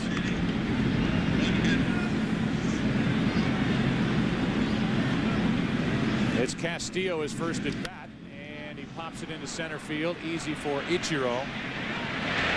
1 out. Terry Francona is the manager of the Boston Red Sox, the world champion Red Sox. He's the manager for the American League. He joins us. Terry, I was looking at you out of the corner of my eye when you were going through your team for tonight's game and the different changes that you could make, and you kind of had that smile across your face. I know you got a great team to manage, a great lineup. Are you having any fun at this point? This has been the best. You know, the point coming up to this game, it was kind of trying at times. So far, this game is just about everything I expected. These players are awesome. They're giving everything they have. They're They're enthusiastic, and so far we're doing okay. And I would imagine foremost in your thinking right now is to get Matt Clement through this inning without getting him hurt. Yeah, no runs and not getting hurt is huge. We want every player to go back intact, especially our own. Yeah, you were talking about Mariano Rivera in particular and conversations you have with managers, not just Joe Torre, and that's obviously the main goal, to return these guys in the shape they were in when they came to Detroit. And you've got Clement now. What are you looking at as we go deeper into this game? Well, like you said, the next thing we might do is pitch Mariano 6, 7, 8, and 9. I don't think Joe will have a problem with that. No, that's fine. You guys open with the Yankees, by the way, in the second half. You aware of that? Yeah, we might throw him in next inning just because of that. Yeah, no, we're gonna be very careful. Believe me, we're gonna try to mix common sense and definitely winning this game and trying to play people, and we'll try to mix them all together and win this game. I said earlier that you can debate all you want about whether this game should mean which league has home field advantage in the World Series, but I don't think you can debate that it's changed the mindset of the managers. You're going over decisions that 4 years ago you wouldn't have even thought about. Pinch running, stealing, pitching around guys. That's changed the way you guys think.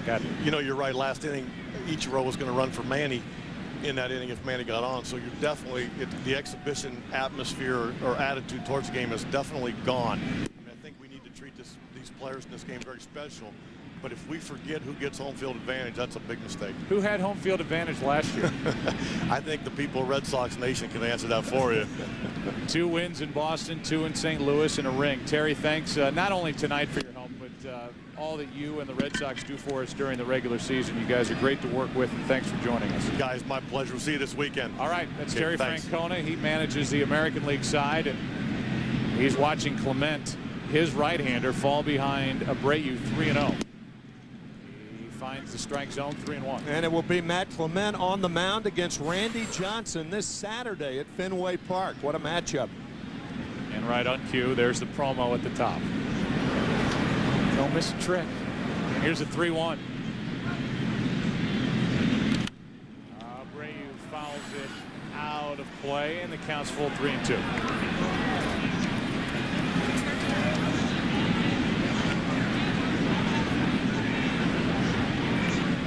Clement got Castillo, got Eckstein, who's 0 for 2. And now it's Abreu trying to extend this inning for Beltran as the National League tries to get something, anything going against the AL pitching. 3-2. 2-out walk.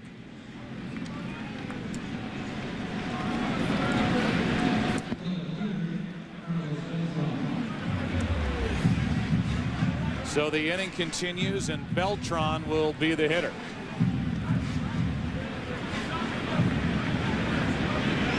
Beautiful night in Detroit.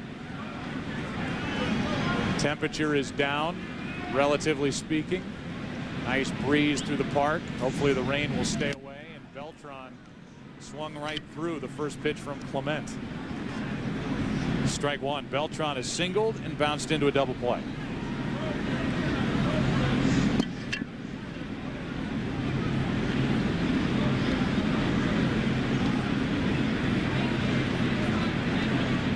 Here's an 0-1.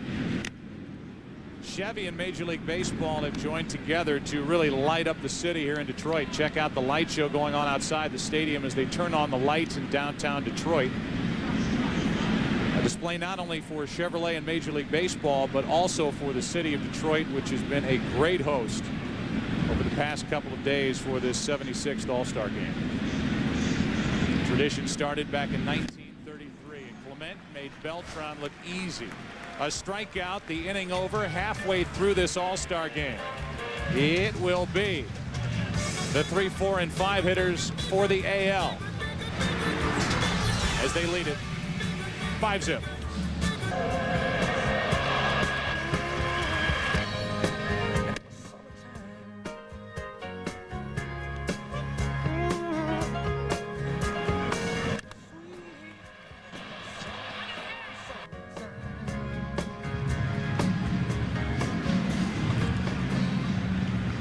Roger Clemens takes over here in the bottom of the 5th inning. He is not the only one to come off the bench or venture onto the field in this fifth. A lot of changes for the National League, and manager Tony La Russa has guys moving all over the place. Ortiz was at the plate when Ichiro was picked off to end the fourth, and so Ortiz, Boston Red Sox DH, takes on the former Boston Red Sox ace Roger Clemens. Paul O'Duca's behind the plate. Jimmy Rawlings, the Phillies, is in the game at short. 90-mile-an-hour pitch by the bat of Ortiz. Miguel Cabrera's in left field. Andrew Jones takes over in center, and that pushes Jim Edmonds to right. Start of the game in center. 1 ball, 1 strike from Clemens. 7-time Cy Young Award winner. With flashbulbs popping all around this stadium, deals up and away 2-1. With that last pitch, that is the pitch that had the most flashbulbs of any pitch tonight. The remarkable Roger Clemens. That's up and away 3-1. Remarkable because since turning 40, his numbers have stayed steady with what he was doing as a younger man, and his actual strikeouts per 9 innings pitched are higher than what they were, as Ortiz flies one into deep left. Cabrera is there for out number 1. You look at these numbers before and since turning 40. The winning percentage better. The ERA just a touch worse. Opponent's average the same. Strikeouts per 9 innings pitched, and the guy who just tapped him on the shoulder figuratively and said go pitch is Tony La Russa, who's 3-0 as a manager in All-Star games in his career. And he joins us. Tony, can you hear us? Yes, I can. What do you think from your vantage point so far tonight down in that dugout? Well, it looks to me like we got to score some runs to make it a game. You know, we came into tonight's game talking about a matchup of these two sides and trying to compare the two lineups. It looked like the AL had the advantage with a little more thunder in their lineup. I thought the pitching was about even, maybe even tilted toward your side. As you look ahead in this game, I know you've got Clemens now with Willis to follow. What a pick by Castillo. And Tony, I guess that caught your attention down there. Well, it did. You know, Gene Mark sometimes used to say that when something's not working, try some new blood. So we got a bunch of new guys out there, and there'll be a couple more next inning. And, you know, we need to score some runs to make it a game. But, you know, one thing that I'm encouraged about, they had chances to blow the game open, and we've done a good job of limiting it to a couple of runs here and a couple of runs there. So Clemens is pointing out to Castillo, appreciative of that pick to his left, and Tejada steps in at the plate. I joked earlier saying that you were probably thinking about this All-Star game and all this time it counts and trying to get home field advantage right after Game 4 was over during last year's World Series. But it certainly is an advantage and something that definitely worked in the Red Sox favor last October. But I liked your line about if the Cardinals had had home field advantage, it might have been over in 5 instead of 4 with the way the Red Sox played. Yeah, you know, I just don't want to do anything to take credit away from the Boston Red Sox. They beat us to the punch at every turn in those 4 games. But it is an advantage. I mean, it's whoever gets it has an edge. 1 ball, 1 strike, and Tejada comes up empty. 1-2. All right, so handicap the rest of this game. You've got Willis waiting down in that bullpen. You've got some guys coming off your bench. What are we going to see? Well, I think if we can get this last out and get a 0, I think you're going to see some. You know, I'll make a bet that we score in the top of the 6th. All right, hold me to that. Castillo to his right, made a great play in the inning. Tony, thanks for the chat. Good luck. Thank you. Tony La Russa hoping for some runs. Perfect inning for Roger Clemens. 6th inning. 5-0 AL. 6th inning. Providing aerial coverage for tonight's broadcast is Freedom, the AmeriQuest Mortgage airship. AmeriQuest Mortgage, proud sponsor of the American Dream and Major League Baseball. We thank them for being with us tonight all season as the 6th inning rolls in. And Dave Winfield is in attendance tonight. A lot of Hall of Famers are in the seats here at Comerica Park as Carlos Lee steps in there, batting for to start this 6th inning. Lee has driven in 76 runs to lead the National League. Last year with the White Sox. What a first year he's having with the Milwaukee Brewers as he hits one in the air to center field. Ichiro is back. It's a big center field here in Detroit. 1 out.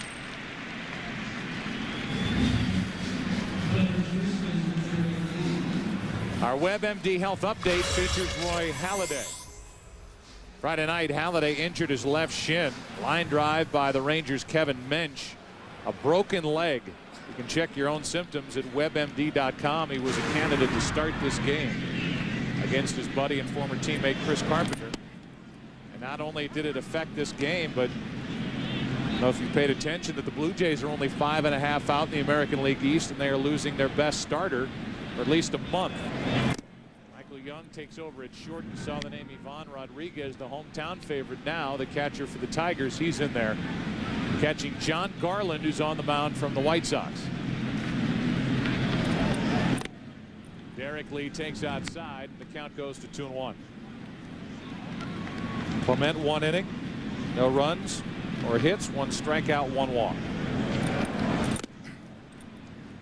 2-2. With the American League up by 5 runs, there are 2 things that cut down on the running game.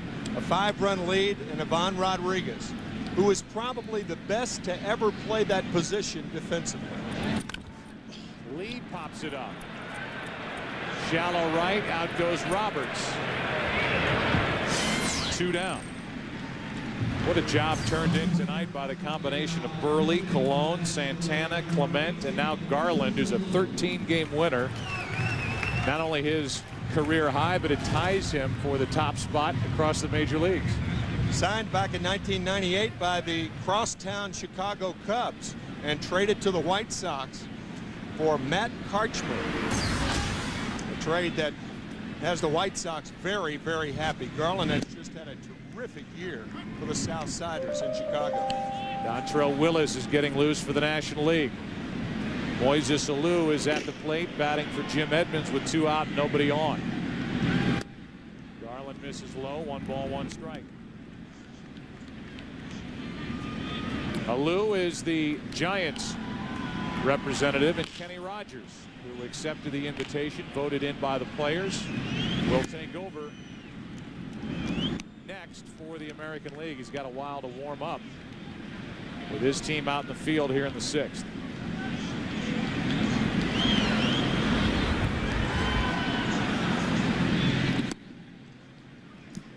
3-1. Last December, if one had said that an outfielder for the San Francisco Giants would be voted to the All-Star game, you would have said, well, of course, Barry Moises Alou. With his dad, one of the coaches for Tony La Russa, he takes a walk, and Alou just year after year puts up big numbers, and he is on with the 3rd walk handed out by the AL tonight. Family tree, their all-star family tree. And a rather prolific all-star family tree. Actually, one time during the early 60s, they all played in the outfield at the same time. Aramis Ramirez is trying to help Tony La Russa win his bet. Bet the National League would score a run in this top of the 6th with the heart of the order up, and all they have to show for the hitters that he sent up is a 2-out walk.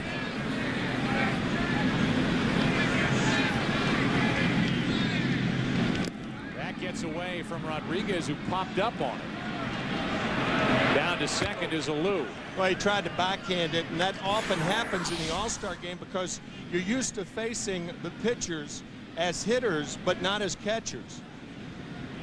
Or you don't know the movement of those particular pitches. A ball that's backhanded or tried to be backhanded by Rodriguez.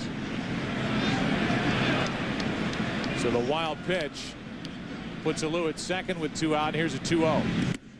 3-0. On deck is the young, dangerous, and exciting Miguel Cabrera.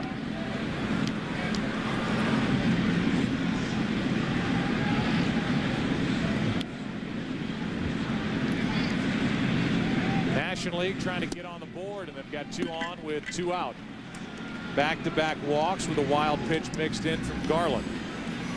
In case you're wondering, the last shutout in an All-Star game happened back in '96, pitched by the National League in their last win in the All-Star game. And here is Miguel Cabrera, who with one swing could change the tone of this game.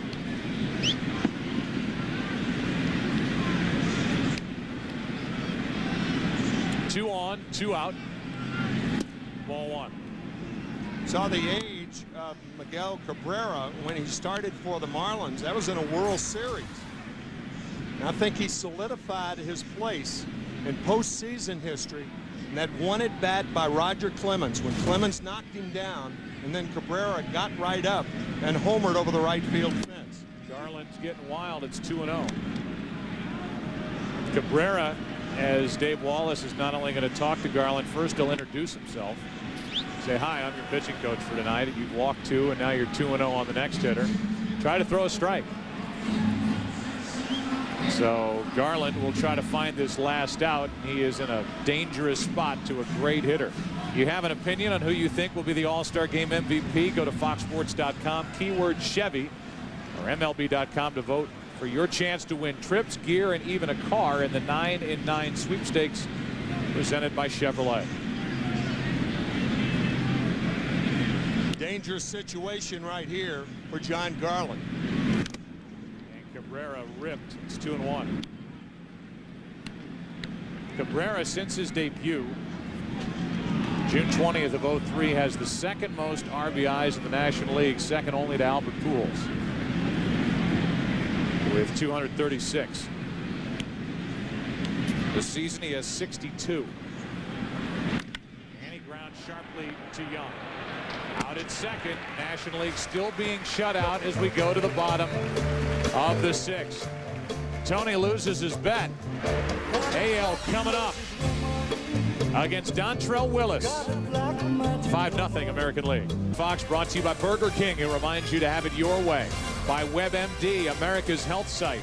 And by Chevy. Chevy and baseball, they just go together. An American revolution.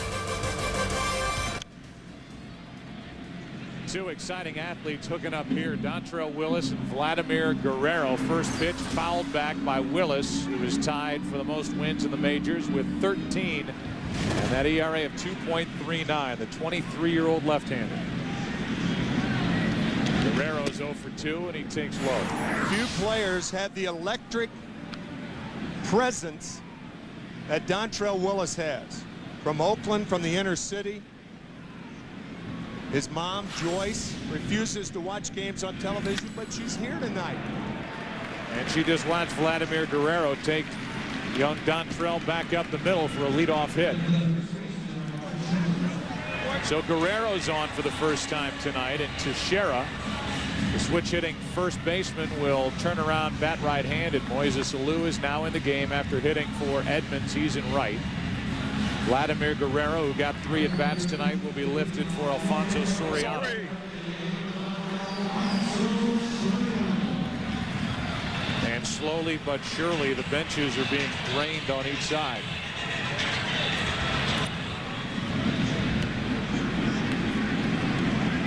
Teixeira now. Right-handed for the first time tonight, and he gave it a rip. Strike 1. Guy who was not homered off left-handed pitching all season.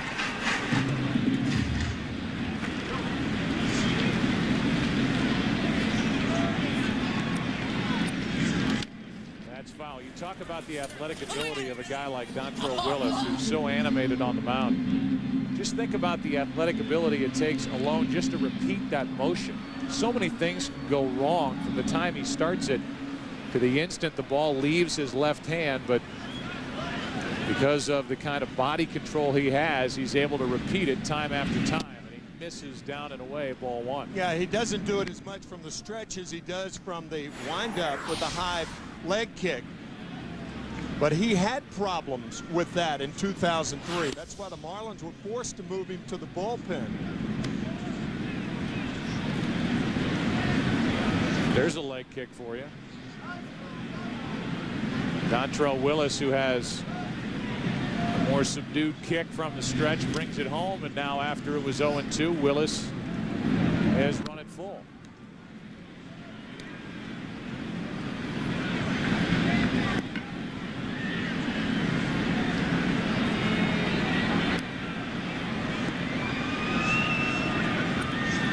On 3-2, Teixeira went up and after it. Still a full count. There's just such personality that shines through from Dontrell Willis by the way he wears his hat.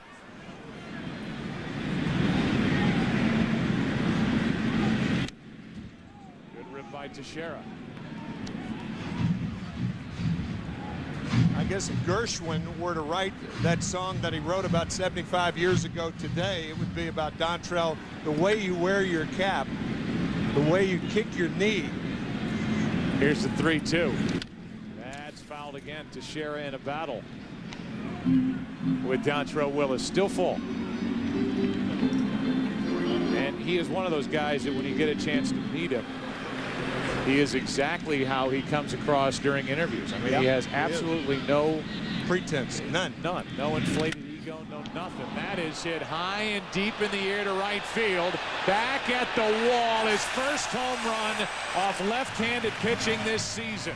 And it comes in the All-Star game to make it 7-0. Teixeira goes deep.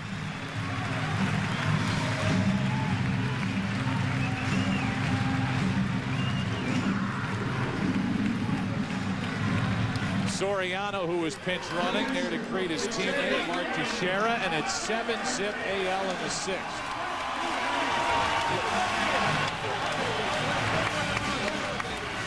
In the opening this evening, we talked about this relentless American League lineup, and it has certainly been that. Big hand for Pudge Rodriguez. We talked about how in years past pitching has dominated, and that is not the case with this National League group tonight. That pitch about neck high, off the plate away, muscled out of the ballpark. You said earlier about Vladimir Guerrero, he's not up there to walk. Teixeira with a count full wasn't up there to walk either. He was swinging at any. Nobody remembers a layup. 1-2 on Ivan Rodriguez.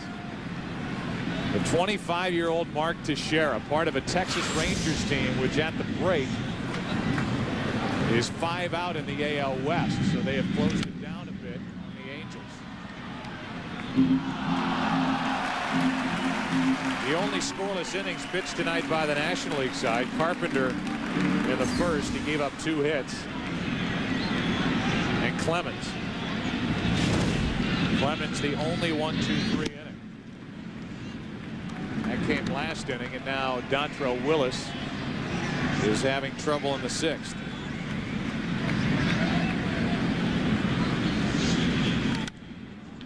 That's pop foul off to the right, not a play. Joe, you mentioned the Texas Rangers, only 5 back of the Angels. The Oakland Athletics making a move in the American League West. They're only 2.5 behind Texas.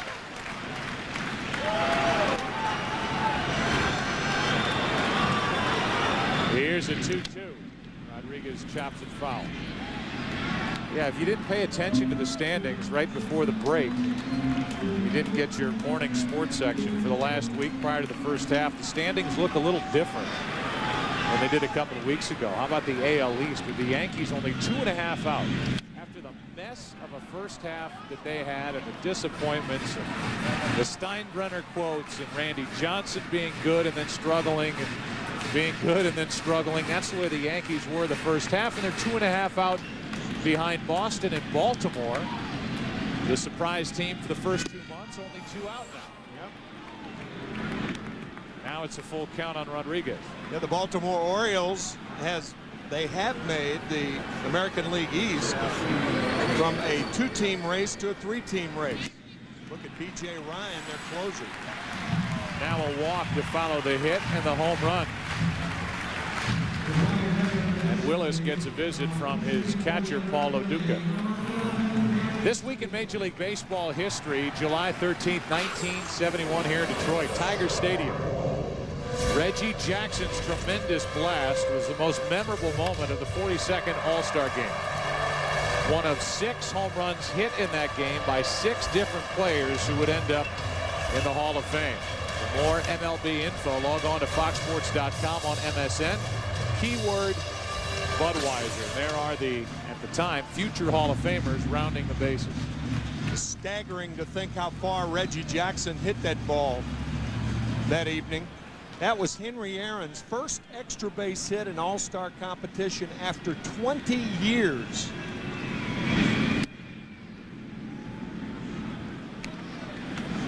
One of only 2 home runs the Hammer hit in All-Star competition. What a lineup they had. The first 6 players for the National League. Mays led off.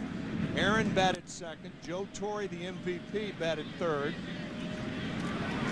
Followed by Willie Stargell, Willie McCovey, and Johnny Bench. First 6 National League hitters in '71. Here's a strike over the inside corner. 2-1 on Sheffield. It was batting here for Brian Roberts. To the shortstop. Rawlings, Castillo turns it beautifully. One of the best in the business at turning double plays, and Sheffield bounces into a 6-4-3 double play. So the bases are empty, and back to the top of the order, Ichiro. You've heard that expression, room service double play. Well, nowadays it's in-room dining. That was an in-room dining double play. Hot for Rawlings. We spent too much time on the road. I know. You need to come home, Tim. Come in from the cold. Here's a strike on the inside corner to Suzuki. Ichiro, a 2-run hit, then was picked off back in the 4th. Tim, it's 7-0 American League. I know. And Kenny Rogers will be next on the mound for the American League side in the 7th.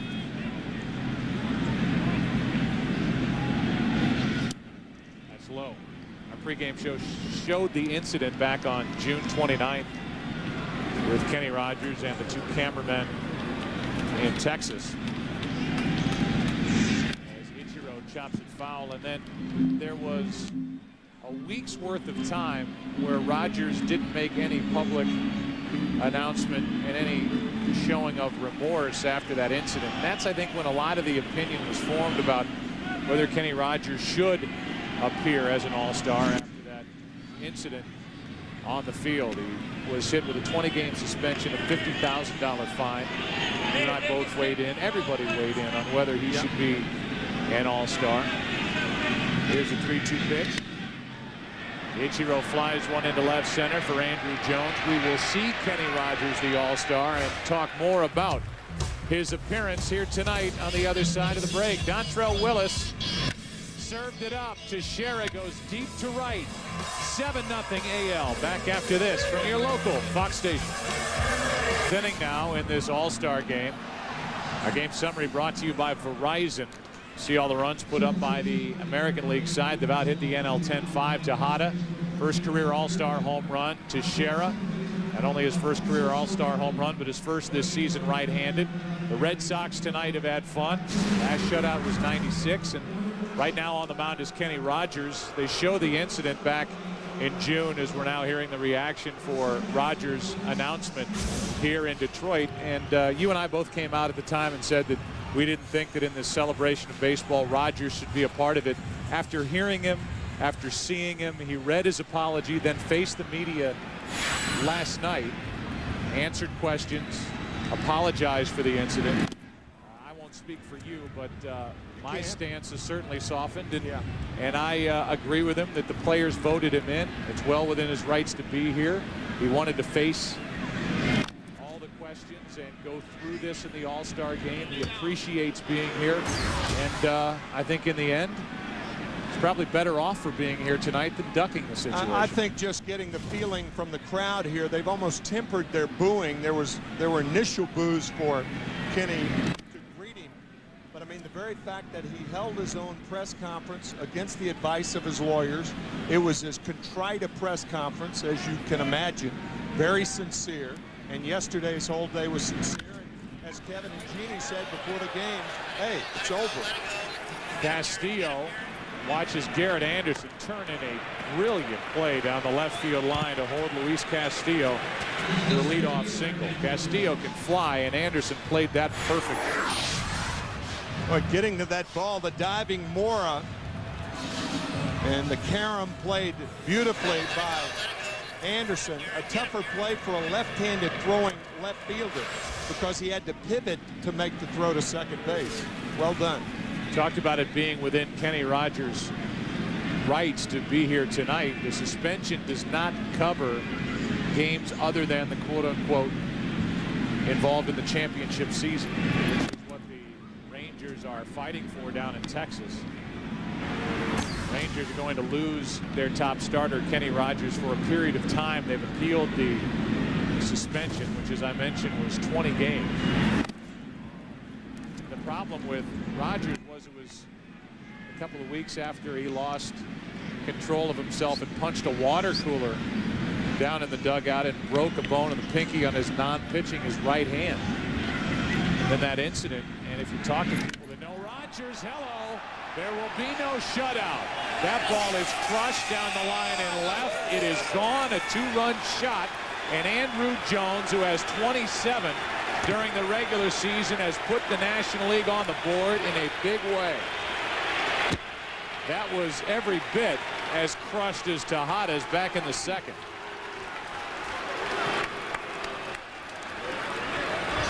Second in his career in an All-Star game, and that was majestic. Talked about it earlier, 13 home runs in the month of June, 15 since June 1st. And I was thinking that for a game to come in under the circumstances, Kenny Rogers. Nice pickup by Mora. Rawlings beats it.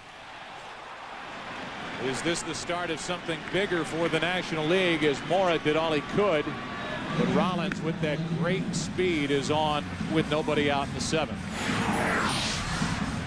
Another look from Diamond Cam at that home run from Andrew Jones. Uncoiling like a cobra.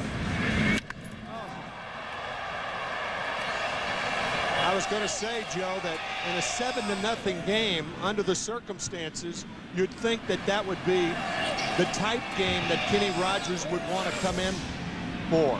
But now he's given up 2 runs and an infield hit.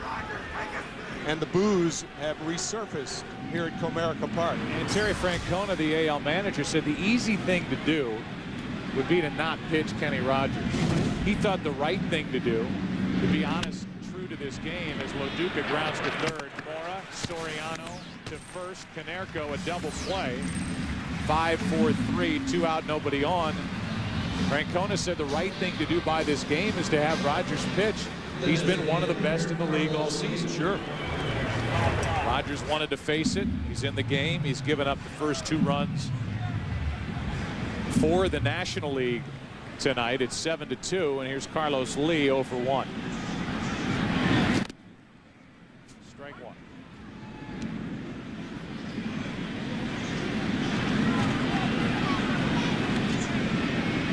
Lee fly to center, deep center, his first time up. After Lee, Morgan Ensberg is in the on-deck circle. He'll take over at first base for Derek Lee. 1 ball, 1 strike. So the Astro fans will get to watch a guy, Morgan Ensberg, either in this 7th or in the 8th, getting at bat. And Andrew Jones is all smiles and laughs down in that dugout after that shot here in the 7th. Lee out in front of it, strike 2. Rarely does a trade work out for both leagues. Carlos Lee traded from the White Sox to the Milwaukee Brewers for Scott Podsednik.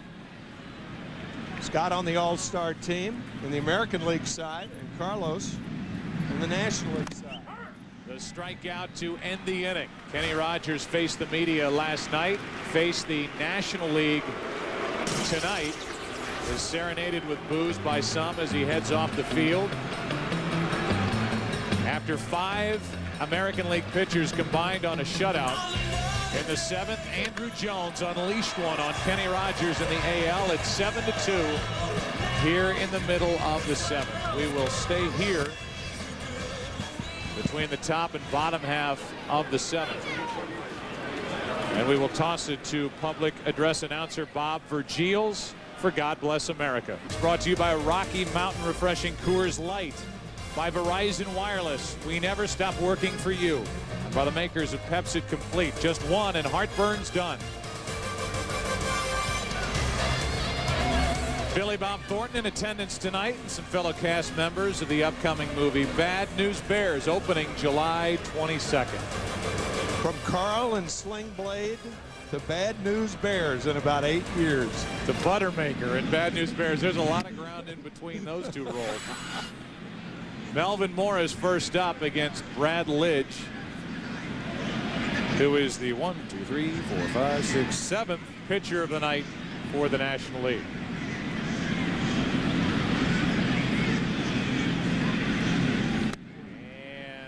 Good pitch in on the hands of Mora, who just does nothing but hit. Second All-Star selection for the former Met, a guy who anchors third base for the Orioles, against Lidge, who has a great fastball and a power slider. 1-1 pitch. There it is, strike two. New first baseman is Morgan Ensberg, as I told you last inning. He takes over for Lee, Derek Lee, and Felipe Lopez is in the game at third.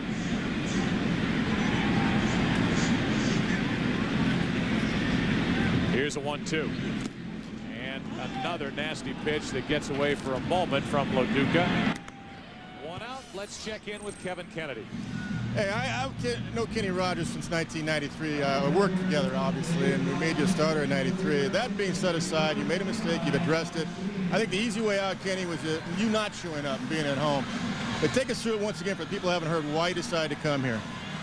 I think people that know me know I'm not a guy that really takes the easy way out of anything, but you make a mistake, you take responsibility for it, and I'm trying to do that and then make the best out of this as I can and move on. Not only are you here, though, you had some boos in the lineup in the pregame. You had some boos coming off the field. You knew that was going to happen. Take us through the emotions, what you were feeling at that time, and what you think about the fans doing that to you.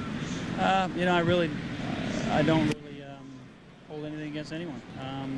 Everyone's going to do what they feel that they should do, and that's what I'm trying to do here. People have their own reactions to stuff, and I'm trying to deal with it the right way. Let me ask you one more question. You got a lot of support from the guys here in this clubhouse because they said, you know what, we want Kenny here, we voted for you. Terry Francona said if he's here, I'm going to pitch him. How'd that make you feel? I wanted to pitch also. I didn't pitch last year in the game, and I think this was, at this stage of my career, it's something that not expected for me, but I'm happy to be here. I know I've earned the right way I pitched, but with a lot of the other stuff going on, I know I didn't want this to be a distraction, and hopefully it hasn't been. I hope everything that happens is on the field now, and we can take our focus on that. We appreciate the time you being here, Kenny. Thanks a lot. Good luck in the second half. I won't shake your hand too hard. Tell me it's hurting. Back up to Joe. Yeah, it's that right hand, though, fortunately for Kenny Rogers, and that's more of what we talked about. I mean, Kenny Rogers has, after that week of silence and the response from his lawyer, stepped out front and tried to put it behind him, showed contrition, and has moved on, and good for him. And I'll say, at least from my perspective, it really hasn't been that big of a distraction over the last couple of days. I think that was more blown out of proportion, and I was probably right there leading the charge on that too. Lidge got the strikeout of Mora. He got Sweeney, who was pinch hitting for Ortiz and is now the DH, and now he deals with Garrett Anderson, and some of these American League hitters are seeing what the National League hitters have had to deal with this very good young closer, Brad Lidge of the Houston Astros. Anderson lays off 1-2. Brad Lidge has thrown 8 strikes in this inning, and American League hitters have not touched one of them. All swinging, no foul balls. 1-2 pitch. There's kind of a foul tip. Yeah. For the strikeout. Perfect 7th, 8th inning All-Star Game. 7-2 AL. First pitch swinging. It's Ensberg popping it up to the right side in foul territory. Canerco hauls it in. Nathan throws one pitch, gets Ensberg for out number 1 here in the 8th inning. 7-2, the American League on top. Shea Hillenbrand takes over at third base. And that means, by my count, only Podsednik is left as a position player for the American League. There are the numbers for Nathan, who has been outstanding since taking over as the closer for the Twins last year. He was an All-Star last year. He's an All-Star this year, and very deserving. Alou goes up there ready to hit and rockets one over the head of Anderson and left for a one-out double as Anderson boots it out there, but it'll be a double either way. So Alou has been on base twice.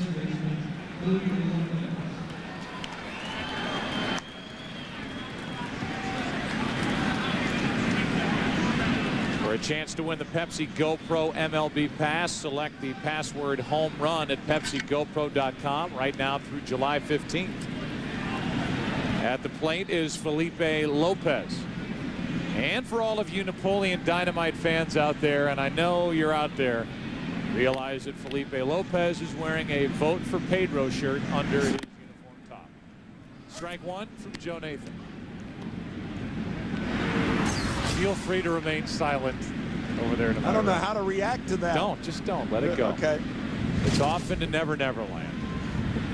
Alou at second after the double.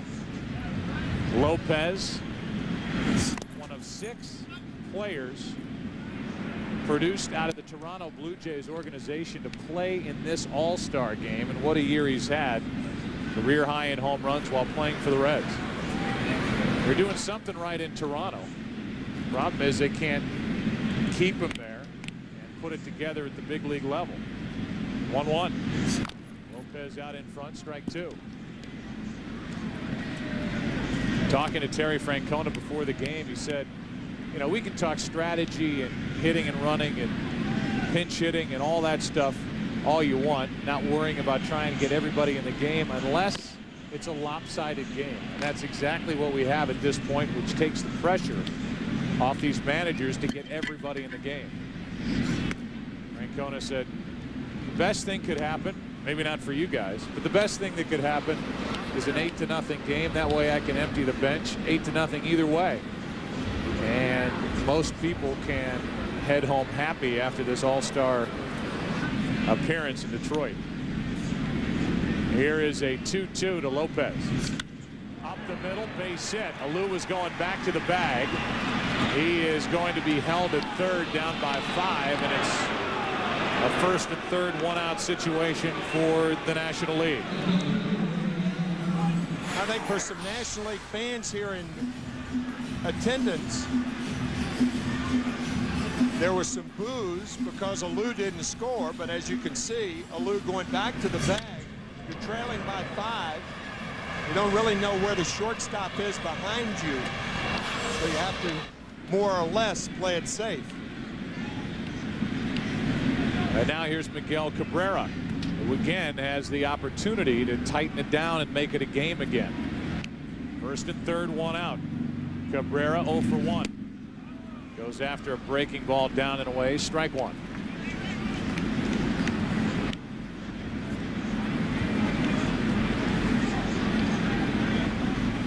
Joe Nathan got Ensberg to pop up, gave up the double to Alou, the hit by Felipe Lopez, and now the 0-1 to Miguel Cabrera. 1 ball, 1 strike. Joe, you talked about the Toronto Blue Jays and the minor leaguers that they have playing in the major leagues. Great production down there.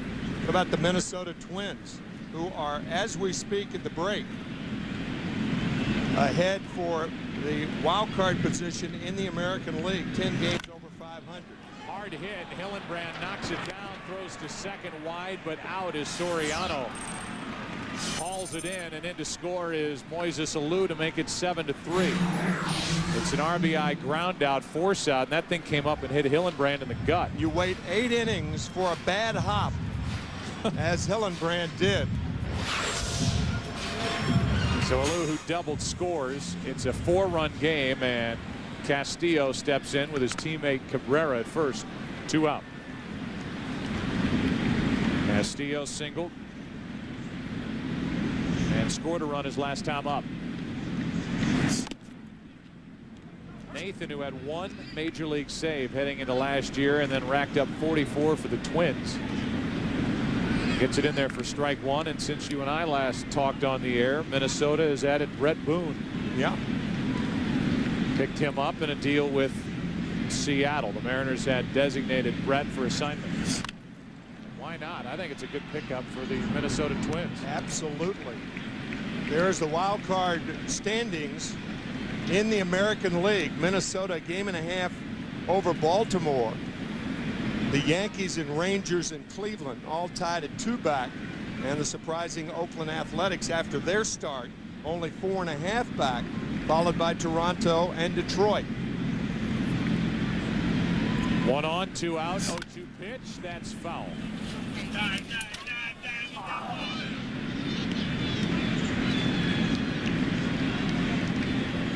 Take a look at the NL wild card.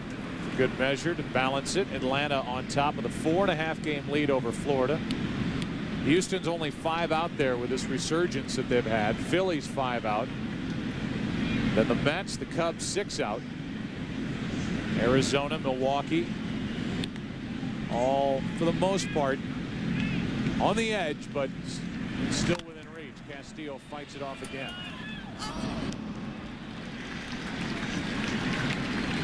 $11 o'clock in the East, and this is a game that started with a scoreless first, and then the AL went to work. A home run by Tejada, 2 more runs for the AL in the third. Scored against Smoltz and then Oswalt. 2 more in the fourth. Scored against Livan Hernandez. That breaking ball misses, barely. 2 more in the sixth for the AL against Dontrelle Willis, and a home run by Mark Teixeira.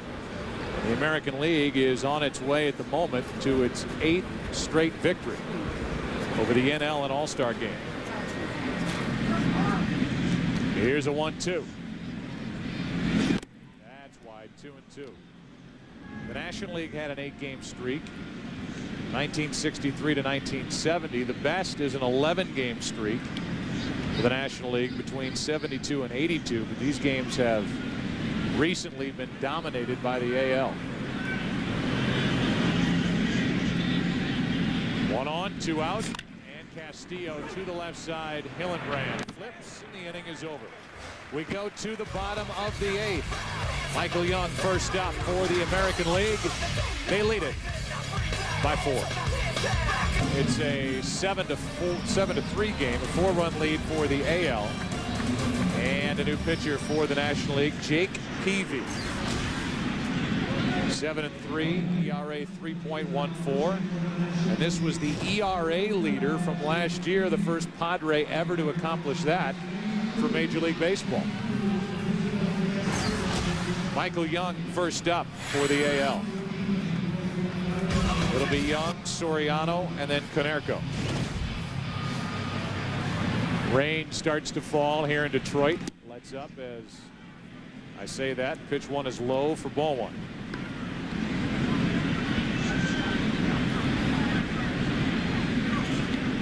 Here's a 1-0. Breaking ball is hanging and hammered. Young wraps it off the wall and left and has a leadoff double.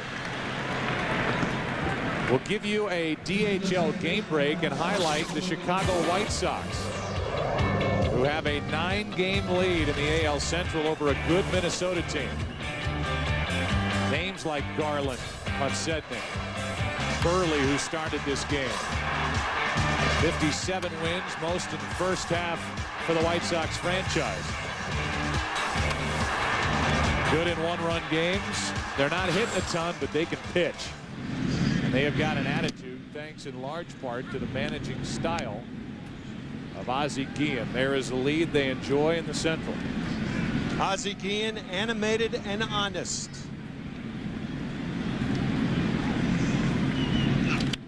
Soriano pops it up. Back in the Dominican for the birth of his 3rd child, a baby boy. Yesterday, back in time for the game, and Rawlings and Castillo share a smile after the two almost came together on that pop-up. 1 on, 1 out. Comerica's first at bat, 20 home runs in the first half, 6th most in the American League. Last year's comeback player of the year in the AL.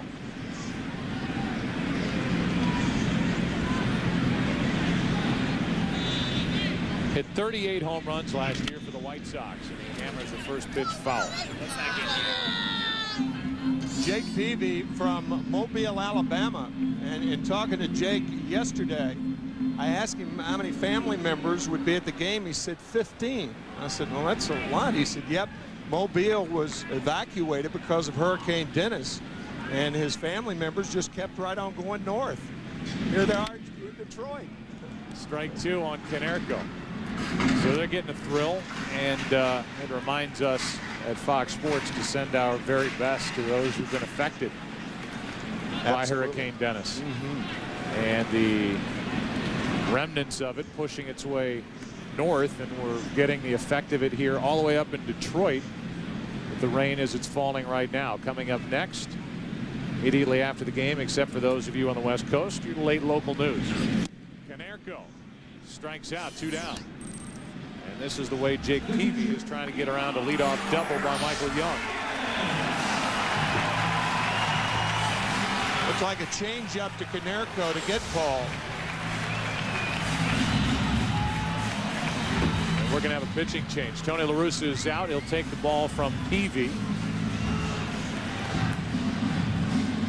And with Ivan Rodriguez coming up, the NL is going to the bullpen.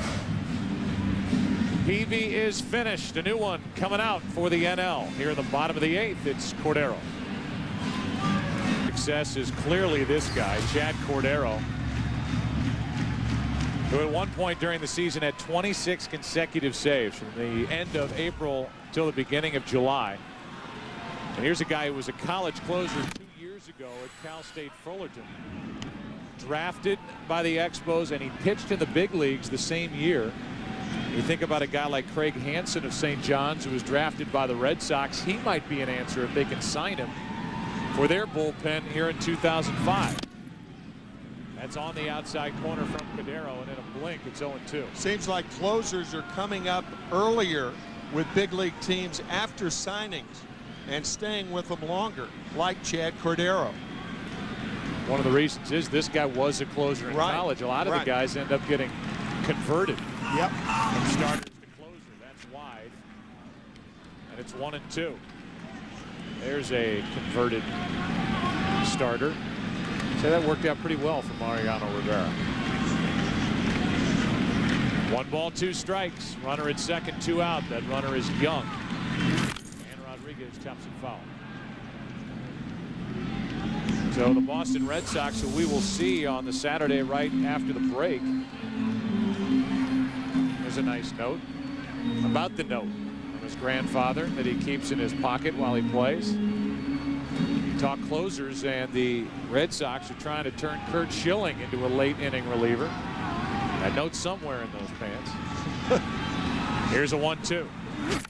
Rodriguez fouls it back, and you can hear the bling bling, as the kids say, bouncing around with our microphone down there after each swing by Ivan Rodriguez.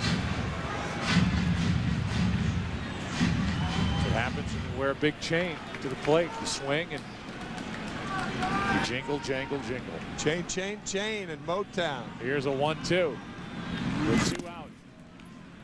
The dirt. Schilling will be there and activated for the first series right after the break between the Red Sox and Yankees. Here's a 2-2 pitch.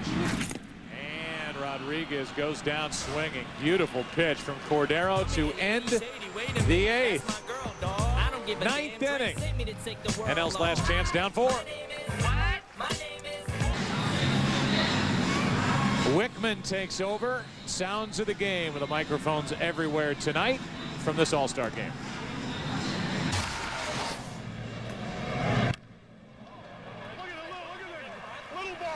Just so you guys know, that was managerial expertise right there.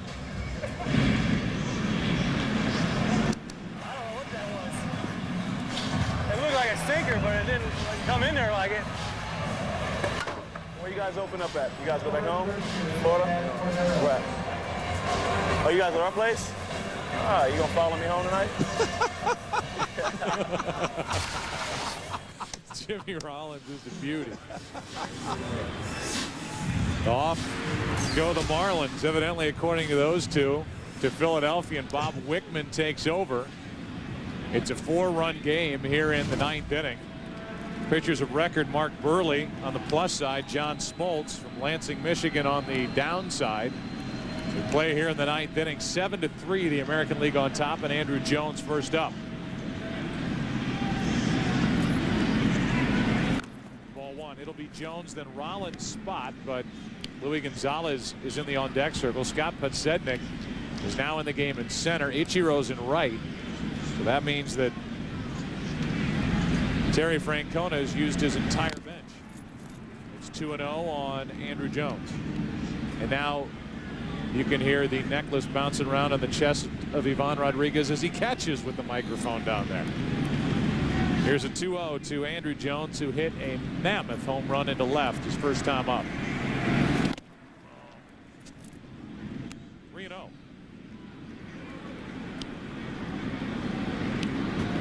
Wickman missed the entire 2003 season, Tommy John surgery. 4th highest save percentage across Major League Baseball over the last 5 years, and he gets it in there for strike 1 on Jones. It's 3-1.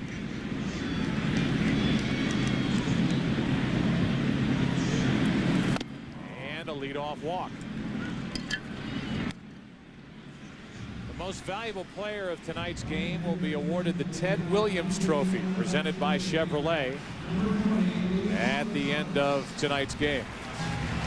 After that walk by Wickman, Terry Francona is going to go out and make a change. What does he have left in that bullpen? He has Baez out there. He has B.J. Ryan, who could pop out of that bullpen now with Gonzalez coming up. He's got Rivera and Dukeshire. Who's it going to be? It's B.J. Ryan, the big hard-throwing lefty, coming in. 1 on, nobody out for the NL in the 9th. First pitch from B.J. Ryan is up and in, high and tight to Luis Gonzalez, who's batting for Jimmy Rollins. Ryan is a closer for the Orioles, and he can bring it. Gonzalez plugs a gap in left center field. The NL is making noise. Digging for third is Andrew Jones. He'll score easily. Gonzalez, a former Tiger, traded away after the '98 season, is in with a double. And all of a sudden, it's a 3-run game, and those visions of a home field advantage for Terry Francona has forced him to get Mariano Rivera up in the American League bullpen. This hit right here probably hurts Joe Torre of the New York Yankees as much as it hurts Terry Francona, because Joe Torre's call, you talked about it earlier, Joe. Joe Torre's call to Francona, saying if at all possible, he would prefer that Mariano not get in the game. And if he does, only an inning. Loduca is tied up, cheated out of a swing. Great pitch by Ryan. 1 out. Over to third goes Gonzalez. See Rodriguez setting up outside, and Loduca, little jam shot, fielded easily by Ryan for the 2nd out. During the pitching change, when Ryan came in, it poured. And just when we came back from commercial with Ryan ready to go, the rain let up. Some of the fans coming back down into the seats and being creative along the way. Runner at third, 1 out. Here is Carlos Lee, first pitch swinging, chops to short for Young. 2 out, and to score is Gonzalez. It's a 7-5 game. And here comes Terry Francona. He's not going to mess around. He's seen Rivera dominate. And he's going to call Rivera in for the final out of this All-Star game. Ryan, when he came in out of the bullpen, entered with the rain pounding down here in Detroit. It looked like that. It's let up since. It's a 2-run game, and the AL goes with Mariano Rivera. Mariano Rivera takes over with the bases empty, 2 out, 7-5. The AL leading the National League, and the first pitch outside of Morgan Ensberg. And there are the numbers. His last 37 games against the National League. That's either with All-Star game action, postseason, or interleague play. 37 games, 2 earned runs allowed. And he's putting together another sensational season after having a career high in saves in 2004. Ensberg 0 for 1 tonight. If he gets on, Alou would represent the tying run, but that kind of stuff from Rivera, the odds are against Ensberg. What a good spot it was for that pitch. 1 ball, 2 strikes. Is this the final pitch of the night? It is. Rivera gets the save. And the American League has now won the last 8 All-Star games. 7-5 is the final. Burley is the winner. John Smoltz is the loser. And Detroit, which has been the host for the All-Star game in 41, 51, 1971. 34 years later, the host here in 2005. It's been a fun night. The AL wins it by 2. The Chevy post-game show is coming up from Detroit on the other side of this break. Of the Commissioner of Baseball, it may not be reproduced or retransmitted in any form, and the accounts or descriptions of this game may not be disseminated without express written consent.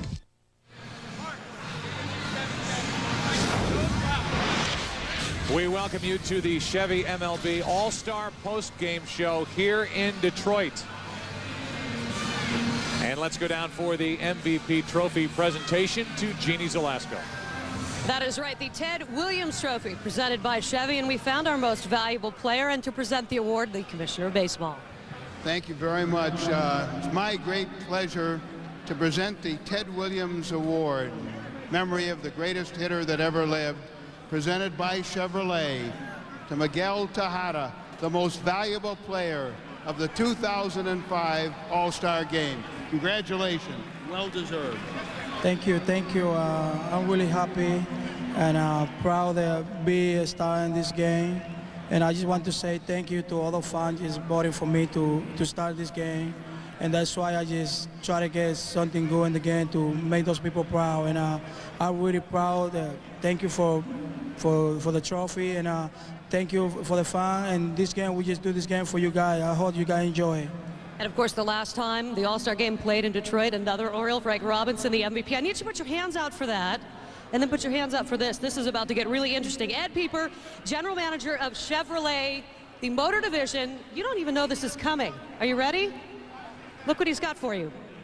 Miguel, on behalf of Chevrolet, all of our Chevrolet dealers, and the great men and women of General Motors, it is our pleasure to present you with the keys to this brand new Chevrolet Corvette. Congratulations. It's for real. I don't know how I'm gonna say. I just want to say thank you, and oh my God, you know, woo. You make your way over to your car, and as I talk to you about this, putting the Mo into Motown tonight, and the Mojo, you can touch it, it's real. In the American League with that blast in the second inning, can you take us through it? Yeah, it's real. You know, the cars will.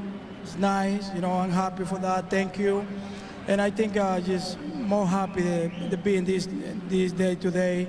And I think my family real happy. I think everybody in Baltimore is really happy, and all the fans in baseball, they see what we do today. And the last thing that I had to say is just thank you for everybody. Thank you all the people in baseball, and you know, I appreciate it. All right, one more thing, and finally, you know, you got the keys, you got the hardware, but maybe more importantly, you got home field advantage in the postseason for the American League. You're gonna get the Orioles back into contention for that. Well, I hope we made it this year. You know, we're gonna play hard in the second half, and now if we made it, you know, we're gonna have the home field advantage. I hope they come this year to Baltimore, and I just want to say, God, thank you for the opportunity, and you know, I'm really proud of myself, and you know, I'm really happy. Thank you. All right, congratulations. The entire family is waiting to pile into the vet. Joe, back to you. It's yours. All right, Jeannie, thank you very much. For a moment there, we had a speechless MVP. He gets the new Corvette. Tejada gets the MVP, the Ted Williams Trophy. That belongs to Miguel Tejada. Home field advantage in the World Series belongs to the American League. More interviews on the other side of the break as the Chevy postgame show continues.